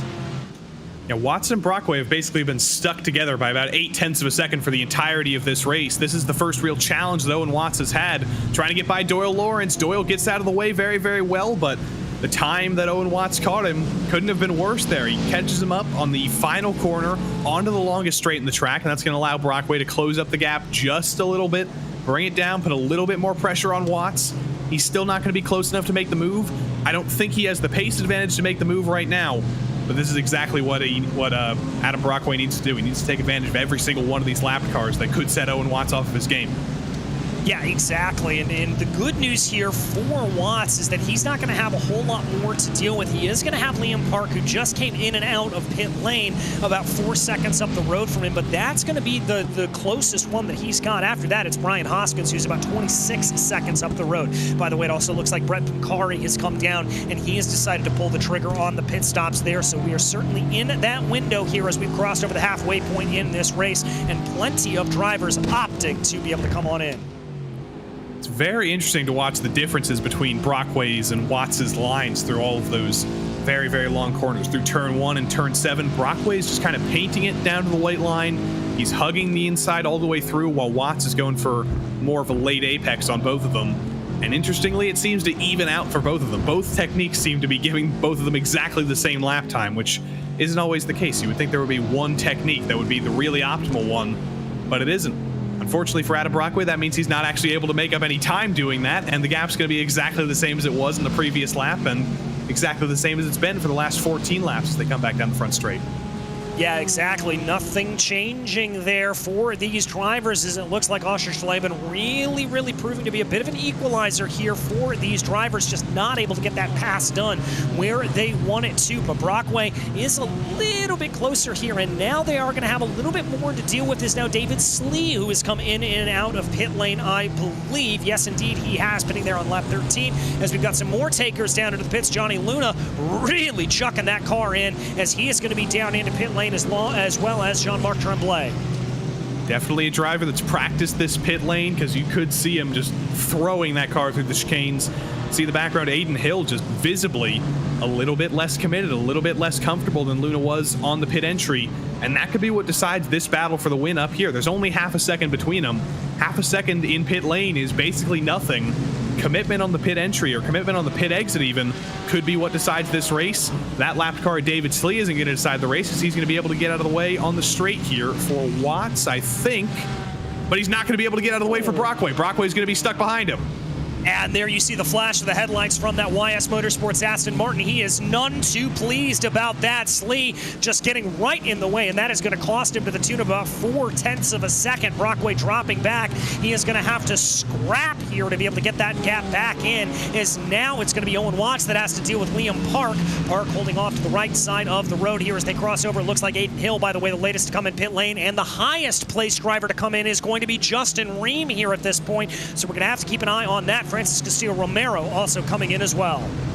These Can-Am racing drivers are not very interested in letting the leaders by, which is an interesting teammate dynamic. David Slee let the leader by and then didn't let second place by, and now Liam Park is currently holding up Owen Watts, but Chase Brown takes over third now. Haven't mentioned him much tonight. He's been completely clean. He's been basically completely on his own, running a very strong race in the top 5, and he's going to take over third here, at least for a moment, and maybe he'll be able to jump Ream and Romero if they get stuck in traffic. Yeah, I mean, that's exactly what he's hoping for at this point, is to be able to use some of that lap traffic to his advantage. But we check back a little bit farther in the field here right now. Now, that is Brett Pancari leading ahead of Stacey Hunter and Jean-Marc Tremblay. What's interesting about this is that Mercedes of Stacey Hunter has not come down into pit lane, so that is ostensibly a battle not for position. And Tremblay, I think, and there's going to be a little bit of a gentlemanly move, I think.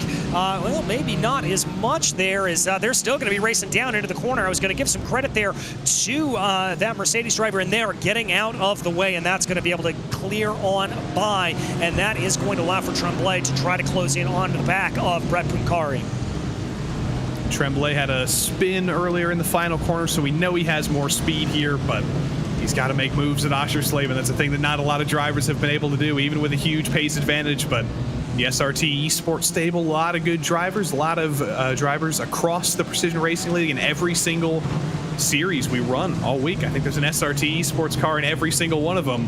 And Jean-Marc Tremblay definitely has the pace to get by Brett Pancari, but got to find a place to do it because they're both on the same pit strategy. He's going to have to do it on track.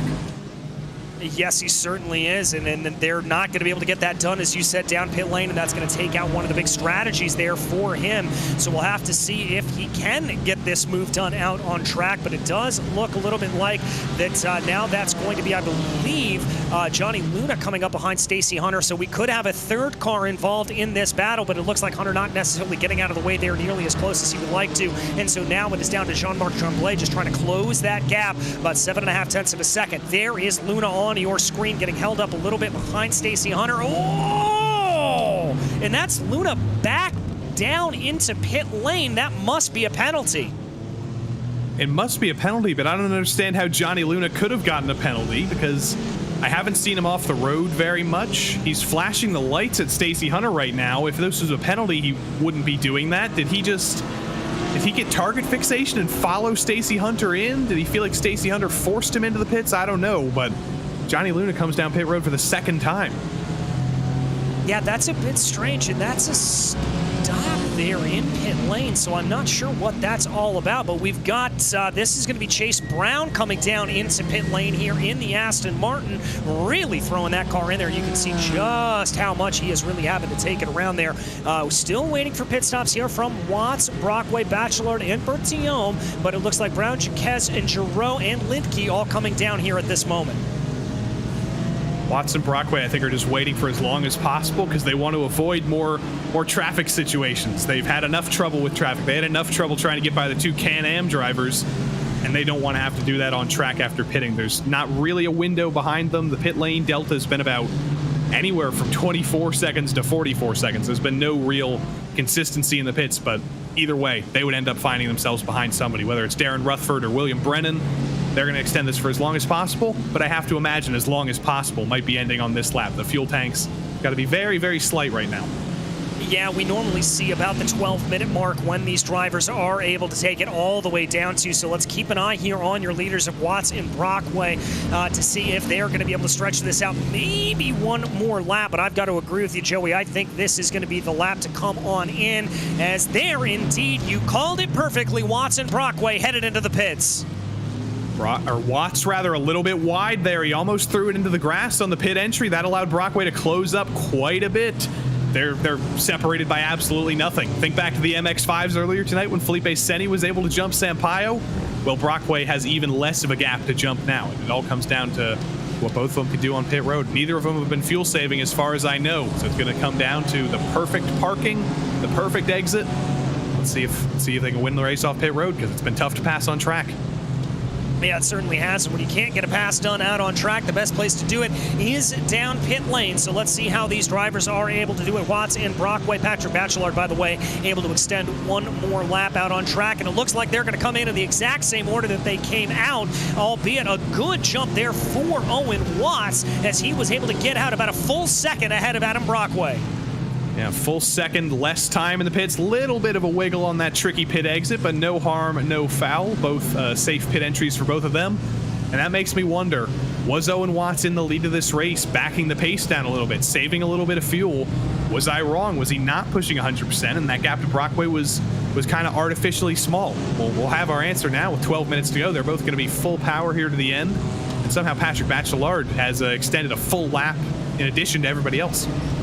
Yeah, he's the only driver to extend that gap here as we watch Jerome Berthiaume coming out of pit lane. He is going to resume in 8th. That'll be a good day for him, up 1 on the day, and he's got about a 7-second gap back to Darren Rutherford, so he should be able to relatively cruise this BMW home. Those battling cars in front of him not on the lead lap. There is the 44 of Dean Garreau, who rounds out your top 10 right now, but he's got a little bit of a fellow BMW battle on his hands with Jean-Marc Tremblay coming up behind him. Tremblay drive back through the field continues, and I think Dean Giroux might be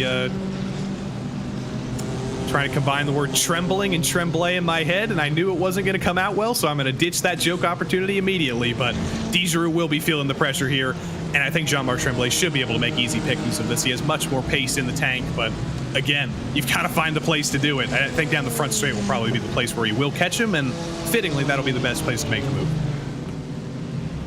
Yeah, I think that's going to be the opportunity to try to do it as well. But right now, it looks like that Tremblay is going to be a little bit far back here at this point. I've got to give him credit.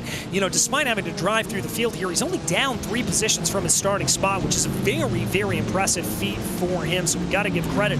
I also want to draw your attention here to a little bit of a battle we've got starting to shape up for P2. Justin Ream, remember, he pitted about 3 laps before everybody else. Well, he's found himself less than a second behind Adam Brockway right now, and so that battle looks like it is starting to go, as especially Ream has been setting fastest personal best after fastest personal best. Ream's pushing very, very hard right now, and Brockway as well has been able to close the gap down to Owen Watts. It's not 2 seconds anymore.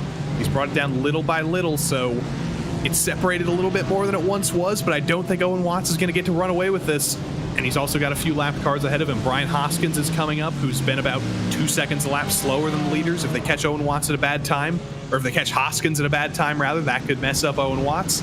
Still plenty of stuff that Owen Watts has to deal with before the end of this race. It's not going to be easy pickings for him. No, it's certainly not. But the other question is going to be is how is some of this lap traffic going to play into the hands of these drivers? They do have Brian Hoskins they're having to come up on the back of here, as well as a couple of other drivers that could come out. Ooh, that's not going to help Ream there. There's a little bit of commentator's curse. They are going wide through the final corner. That's going to throw him off, and that is going to put him back down to a full about 1.2 seconds behind.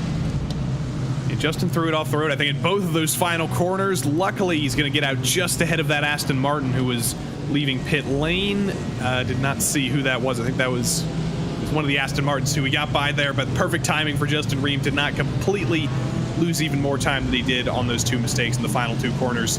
But he's pushing. He's throwing this car around Oschersleben. He's trying to find just a little bit more speed to be able to catch up with Brockway and make this a three-way fight, but pushed it a little bit too hard there.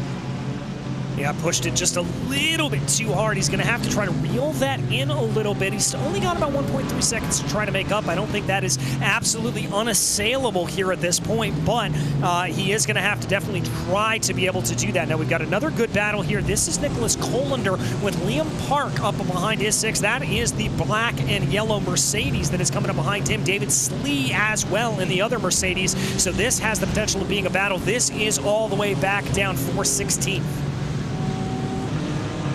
Hill and Clark were able to get by Colander, and now Park and Slee have the same job here to try and force him off of his game, to try and maybe force him into a mistake into turn 3. That seems to be the place where he's made all of them before, but through the hateful corner here, it looks like Colander's found his way again. But Liam Park's keeping the pressure on. He's not leaving him, and when you have two teammates behind you especially, that's a very scary situation. It's a very, very pressureful situation, if that's a word.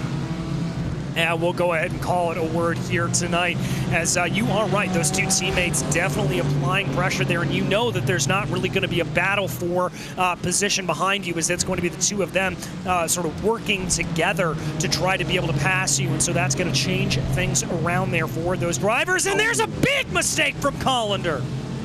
And there it is. It finally comes to bite him. He was able to recover every other time he did that in this race, but when you make that mistake out of turn 10, I think that's the McDonald's corner. Not very German, but there's Liam Park as well, making the same mistake at a different corner. Both drivers clipping the grass just barely on the outside and looping those cars around. And there we see yet again Oschersleben just coming back to bite these drivers. This is quickly earning a reputation as one of the trickiest of the tricky circuits here on iRacing. These drivers having to be on their game 24/7, as we're going to watch the replay here of really everything going wrong.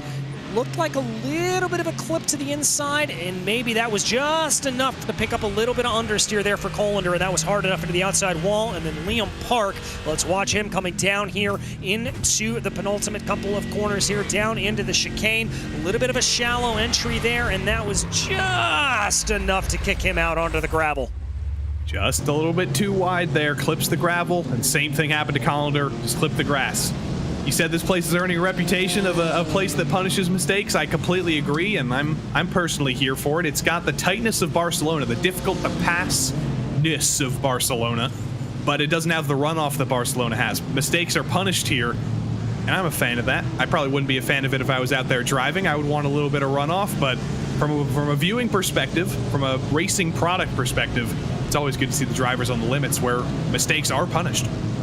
Yeah, indeed they are, and one driver who's going to be hoping not to make a mistake here is going to be Francis Castillo-Romero right now in that number 96 BMW, trying to hold off an attack here from Fernando Jaquez behind him. The gap's about 4.5 tenths of a second, call it 4 tenths, as they work their way through the corners right now, trying to see what they've got. It doesn't look like here at this point that Jaquez is really going to be able to get a full-throated attack going. With only 5 minutes left to go, he has got to get up on the wheel if he wants to try to be able to get by that number 96. He's going to have a tough time of doing that. Francis Castillo-Romero is known for being later on the brakes than just about anybody else in this series, so you might be able to be a little bit quicker than him over the course of a lap, but if you're trying to pass him, you're going to have a much, much more difficult time.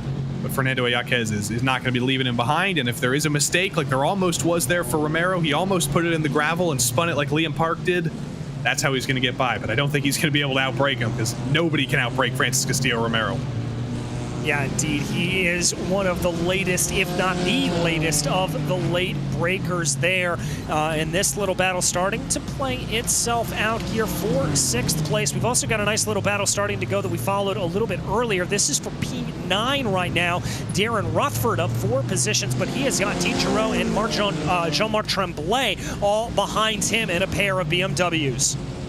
Tremblay hasn't made as easy work as I thought he would have of Dean Giroux. Dean's done a good job of holding him back, holding back the obvious pace advantage that Tremblay has.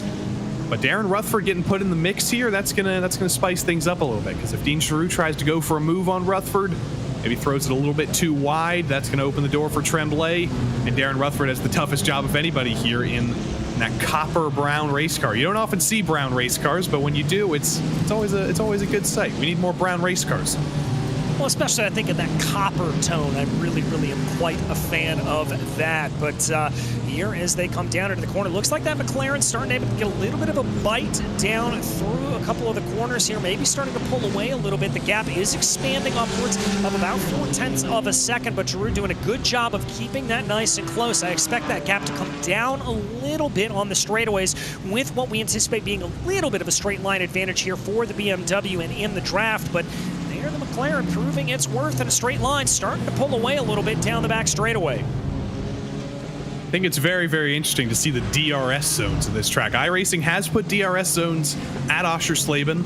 You think, oh, it's pretty narrow for these GT4 cars. It's tough to pass in a GT4 car. Well, eventually, they're going to put the new W12s, they're going to put the Grand Prix series at Oschersleben. That's why there's DRS zones here.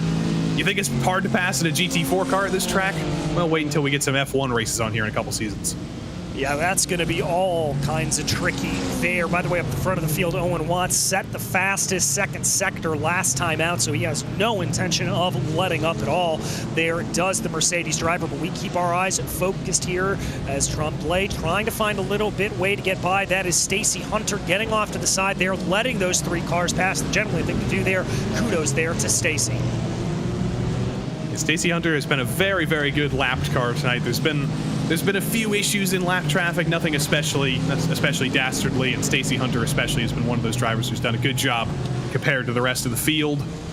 This train continues, though. Darren Rutherford was a driver who made a mistake last week at Road Atlanta that I remember under pressure, but here tonight, even at these corners where mistakes bite instantly, he has not made a single mistake. He has been perfect here, defending against 2 very large and very hungry BMWs behind. He's just got to hold them back for 2 more laps now. Yeah, he certainly does, and that's about what we're going to be running down to here, is about 2 laps to go, as we've got just under 2 minutes on the clock, and it looks like the leaders have just been able to cross over the start-finish line, so that should be an official 2-lap sign here from Barney the Flag Man. Giroux trying to be able to get by that McLaren here as they work their way by, and they'll soon be taking that 2-to-go mark here. Looks like a little bit of a shallow exit there from Darren Rutherford that I don't think that's going to scupper him too much. McLaren has a pretty good straight line speed, as we've been told this season, and it looks like he's going to be able to hold Giroux at bay. Giroux thinks about a little bit of an attack there, but nothing happening. Nothing happening there. He's still just desperately trying to force Rutherford into a mistake. He's peeking the nose to the inside in all the long corners. He's letting him know he's there. But I don't think Rutherford even has his mirrors turned on, frankly. I think he's just looking straight ahead. He's driving his own race. He's driving his own line, essentially treating this as a qualifying lap to end the race. He's not concerned at all about what's going on behind him, and he knows that Dean Giroux's probably not going to be able to send a move unless he makes a mistake. Yeah, I think that's pretty much what he has to wait on here for that to happen, as he knows he's just got to try to be able to do everything that he can, although he kept a little bit of a look there going down into the corner, trying to poke his nose this way and that before they got to the chicane. This has been a tough spot, turn 10. Everybody's been going a little bit too wide here. Rutherford, perfect there, just in the edge of the curb. Giroux scared me a little bit. He almost got into the grass, but just dead even between all 3 of these drivers. They have been a perfect match for each other. Jean-Marc Tremblay trying to go a little bit unorthodox, trying to go for a little bit of a switchback through the S's there. Not going to find anything, though. Still exactly the same as they started, as they're going to get 1 more lap here. Yes, they are, as they come out of the final corner right now. Eyes on the flag stand for Barney the Flagman, who waves the white flag. That looked like a pretty good run there for Dean Giroux. We're going to have almost 3 wide, as here they come down the main straightaway. That's going to be a shut of the door to Jean-Marc Tremblay. But here comes Dean Giroux trying to be able to see if he's going to have a look down to the inside of that McLaren. How they got through that without contact, Joey, I'll never know. I don't know how Jean-Marc Tremblay ended up on the outside there. There wasn't a gap there, and somehow he found it. And Dean Giroux said, "No, you're not going to be able to move around you're not going to be able to move around my outside there. I'm closing that door. Thank you very much." And Giroux at the same time was trying to fight with Rutherford. Rutherford closed the door as well, and that's basically solved the race for Rutherford. He's just got to nail these final sectors, make no mistakes, and there's no real place where Giroux has proven to be able to make the move. No, there really hasn't, but we have got to put our eyes up towards the leader here. Owen Watts, with a gap of 2.8 seconds, comes out of the final corner as Barney the Flagman waves the checkered flag, and it's going to be victory for the hardpoint by Delta Sport Driver here at Oschersleben. 2 for 2 for Owen Watts this season. Showed up a little bit late, showed up 3 rounds late, and that's going to be 2 wins for him. I'm looking at the championship. He's 22nd coming into tonight. He's going to be slowly crawling forward. Can he fight for the championship with 3 rounds missed? If he's going to win every single one of them, maybe. Maybe indeed. As we check back in on that battle with Giroux and Rutherford and Tremblay, it looks like they're going to stay in the order that we've been following them coming out of the final corner here. A little bit of a duck to the inside there for Darren Rutherford. He will be able to hold on to P9, Giroux 10, and Tremblay in 11th. Justin Ream on the podium, give him a shout out as well. He should take the championship lead over after this week because Michael Diaz was not here tonight. He was the championship leader. Francis Castillo-Romero finished back in 6th, so I think Justin Ream may take the championship lead, or Francis Castillo-Romero will. It's a complicated math problem as always, but it's going to be one of them two who takes over the point in this championship. Yes, it is. As you saw there, David Slee coming around to the final line. Here is the number 27 right now. That is Aiden Hill, who is holding off Liam Park here for the final couple of corners. And it looks like that number 27 Porsche is going to be able to do just that. Comes across the line there and will take the checkered flag to finish in 15th, or in 17th rather. A good defense there from Aiden Hill. And with that, that's going to run us all the way over to our final finishing order here from Oschersleben, as I do believe everybody has been finished up here. Owen Watts, as we said, able to take victory over Adam Brockway and Justin Ream to round out your podium. Then it was Chase Brown, and followed by Patrick Bachelard. Francis Castillo-Romero was in 6th, followed by Fernando Jaquez. Then it was Jerome Bertillon, Darren Rutherford, and Dean Giroux. In 11th, it was Jean-Marc Tremblay, followed by Brett Pancari, William Brennan, David Slee, and Corey Clark. Aiden Hill came home 16th, followed by Liam Park with Anthony Turing, the last driver to finish on the lead lap. Then it was Matthew Wyckoff, followed by Drew Lidke in P21 lap down. Ryan Hoskins, Stacey Hunter, and Doyle Lawrence round out the drivers who finished on the lead lap. Then we get into some of the drivers who had a little bit of an unfortunate day around a very tricky circuit. Colander, Mercedes, Luna, Frias, Mulholland, Farewell, and Bissonnet there rounding out your 30-car grid. And it does indeed look like we have our winner, Owen Watts, ready to talk to us. And Owen, you led flag to flag, but that really didn't tell the story of the tape because this track looked all kinds of difficult. Yeah, it was definitely a tough race tonight. I mean, you lose your focus for a split second and you could be going into any barrier around you. So it was really tough to be out in the lead and just try my best to keep my focus. It's really tough when you don't have a car in front of you to keep focused. So that was my main challenge tonight. Well, you did it well, most certainly, and I've got to ask you, I mean, how much were you sort of driving in your rearview mirror with any of that? It looked like Brockway and Ream were giving you a little bit of a run there early on.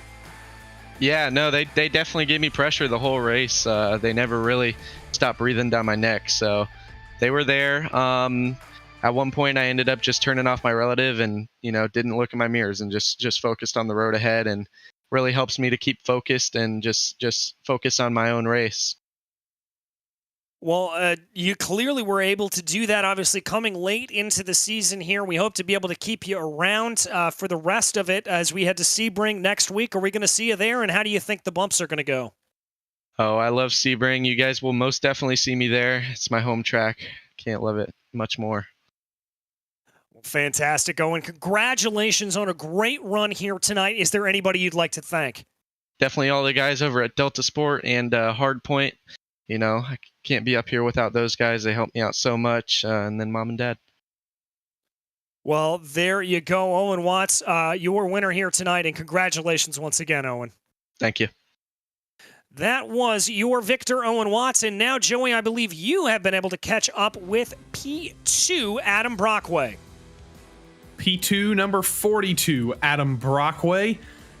Oschersleben for the first time in the PRL. It seemed like it was pretty tough to pass out there.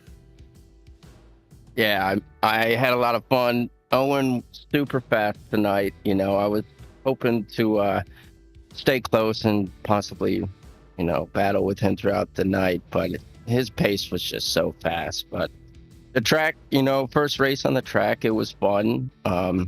You know, I definitely like it. I definitely like the flow.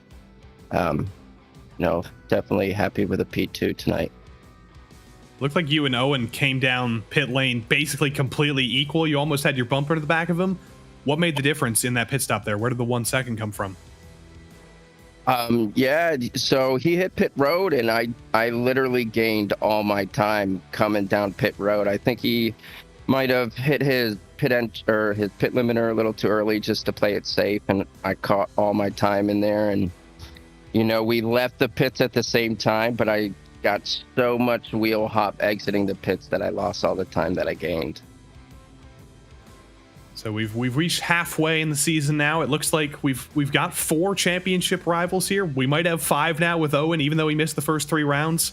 How tough is it going to be to keep fighting for this championship for the next 5 weeks? Oh, it's definitely going to be tough. These guys are fast out here, you know. Justin, Owen, you know, Mike Diaz, he wasn't here tonight, unfortunately. But it's definitely going to be tough, especially with a DNF in the first round. So, you know, these last 5 races have to be good. And we got a couple of shout outs in the chat from the YS Motorsports gang. So before we let you go, give them a shout out. As always, give all of Yellow Stripe Motorsports all the attention they deserve. Oh yeah, big shout out to, you know, Ethan putting the team together and bringing me on. You know, I couldn't be happier. You know, doing good things for the team and you know, having some fun races out there. So couldn't be happier. All right, well, congrats on P2 tonight. We wish you good luck for the rest of the season. Hopefully we talk to you next week. Thanks, guys. Have a good night. That was Adam Brockway, P2, and we've got P3, another one of his championship rivals, Justin Ream, is with DJ. Yes, he is, Justin. A very fierce battle there out on track, and with the track itself, how was it from behind the wheel? It's a very frustrating and very fun track. Like, didn't really get a whole lot of practice this week, but I enjoyed it. It was just, I think it's the fixed setup on the Cayman, but the track's really frustrating to get right, but then when you get it, it's a lot of fun, so. Well, it looked like there that you tried to take a little bit of an alternate strategy coming down pit lane a little bit early. Do you think that helped you overall, or was it just kind of negated there outright? I think it might have like closed the gap to Adam and Owen a little bit. My outlap wasn't the best. I came out of turn, I think it's 4 or 5. I ended up on the grass there a little bit, so that made me lose a little bit of time. But I think Adam and Owen were just too quick for me today. They were just a little bit quicker than I was, so hopefully next week will be a little bit different. Well, speaking of next week, we head to Sebring there. How do you like your chances about it, and how do you think it's going to go around those bumps? I think the Cayman should do okay around the bumps. As for it against the other cars, I think it's going to be a pretty tough battle, so I'm looking forward to it. Well, I know we're looking forward to it as well, Justin, but as for tonight, anybody you'd like to thank? Just Alpine Stars Geodesic for helping me out. Well, thank you so much, Justin Ream. That was, Justin, your third place finisher there. And Joey, I believe we've got one more quick interview for you. You've caught up with series organizer Jerome Berthiaume. Jerome Berthiaume, the highest camera in all the land. Every time we look at your zoom, it seems like your camera gets a little bit higher. And I can even put it higher, so note it for next time. I think I'm going to put it higher. Gonna get a full bird's eye view next week. But talk us through the race. You seem to be having a great battle there with Fernando for the longest time and come out of it with a top 10. Yeah, exactly. Yeah, it was a very fun race, and I managed to have a good start, and I overtook Jean-Marc Tremblay at the start and another car, I don't remember. And I think Fernando was in front of me, and I think he did a mistake, and I overtake him, but he was pushing me so hard, and it was not the cleanest lap that I put. I was pushing so hard that I got few X's, but I still managed to get a decent result. And the lap before I pit, I think he pit one lap before me. I got a corner cut, so it removed me like a second and a half, so it didn't help at all. So first Precision Racing League race at Oschersleben. Are you going to be looking forward to this place when it comes back in the official series in further seasons? Yeah, sure. It's a fun track. I would say that the GT4 track is the fastest car that I would say we can have fun. I mean, I would not drive this track on a GT3, I think, but anyway, who knows? But yeah, I'm looking forward. It's a fun track. Yeah. If I remember correctly, I think we do go to Oschersleben in the GT3s next week, so that's gonna be pretty crazy. So we'll see how that goes. But before we let you go, anyone you need to shout out before we kick you out? Yeah, sure. First off, happy birthday to my teammate Michael Diaz. So that's the reason why he was not there tonight. And also thanks to all the watchers, thanks to you guys, to VCO, thanks to our sponsor Advanced Sim Racing, Race Lab, Racebox, and the Bot Kicker, and Ninja Trader. Always the company man, Jerome Bertillon, P8 tonight, and good luck in the coming weeks, Jerome. Good, thank you. Jerome Bertillon, P8 tonight, and I guess a happy birthday to Michael Diaz here. He didn't come with us to have a birthday win here at Oschersleben, but whatever he's doing, we'll see Michael Diaz next week, and hopefully he has a Feliz Cumpleaños. Indeed, we hope he does. And with that happy note, we have to end on a sad note because we are done here for the night, sadly. But we will be back next week as we head to Sebring International Raceway. Hashtag respect the bumps. It's going to be bumpy, it's going to be brutal, and it is going to be fantastic. But in the meantime, on behalf of myself, DJ Clark, Joey Tebbin, and Hugo Luis, who has been our director and producer behind the scenes, it has been an absolute pleasure to bring you the racing action here today from Oschersleben. And until we see you out on the track, thanks for watching.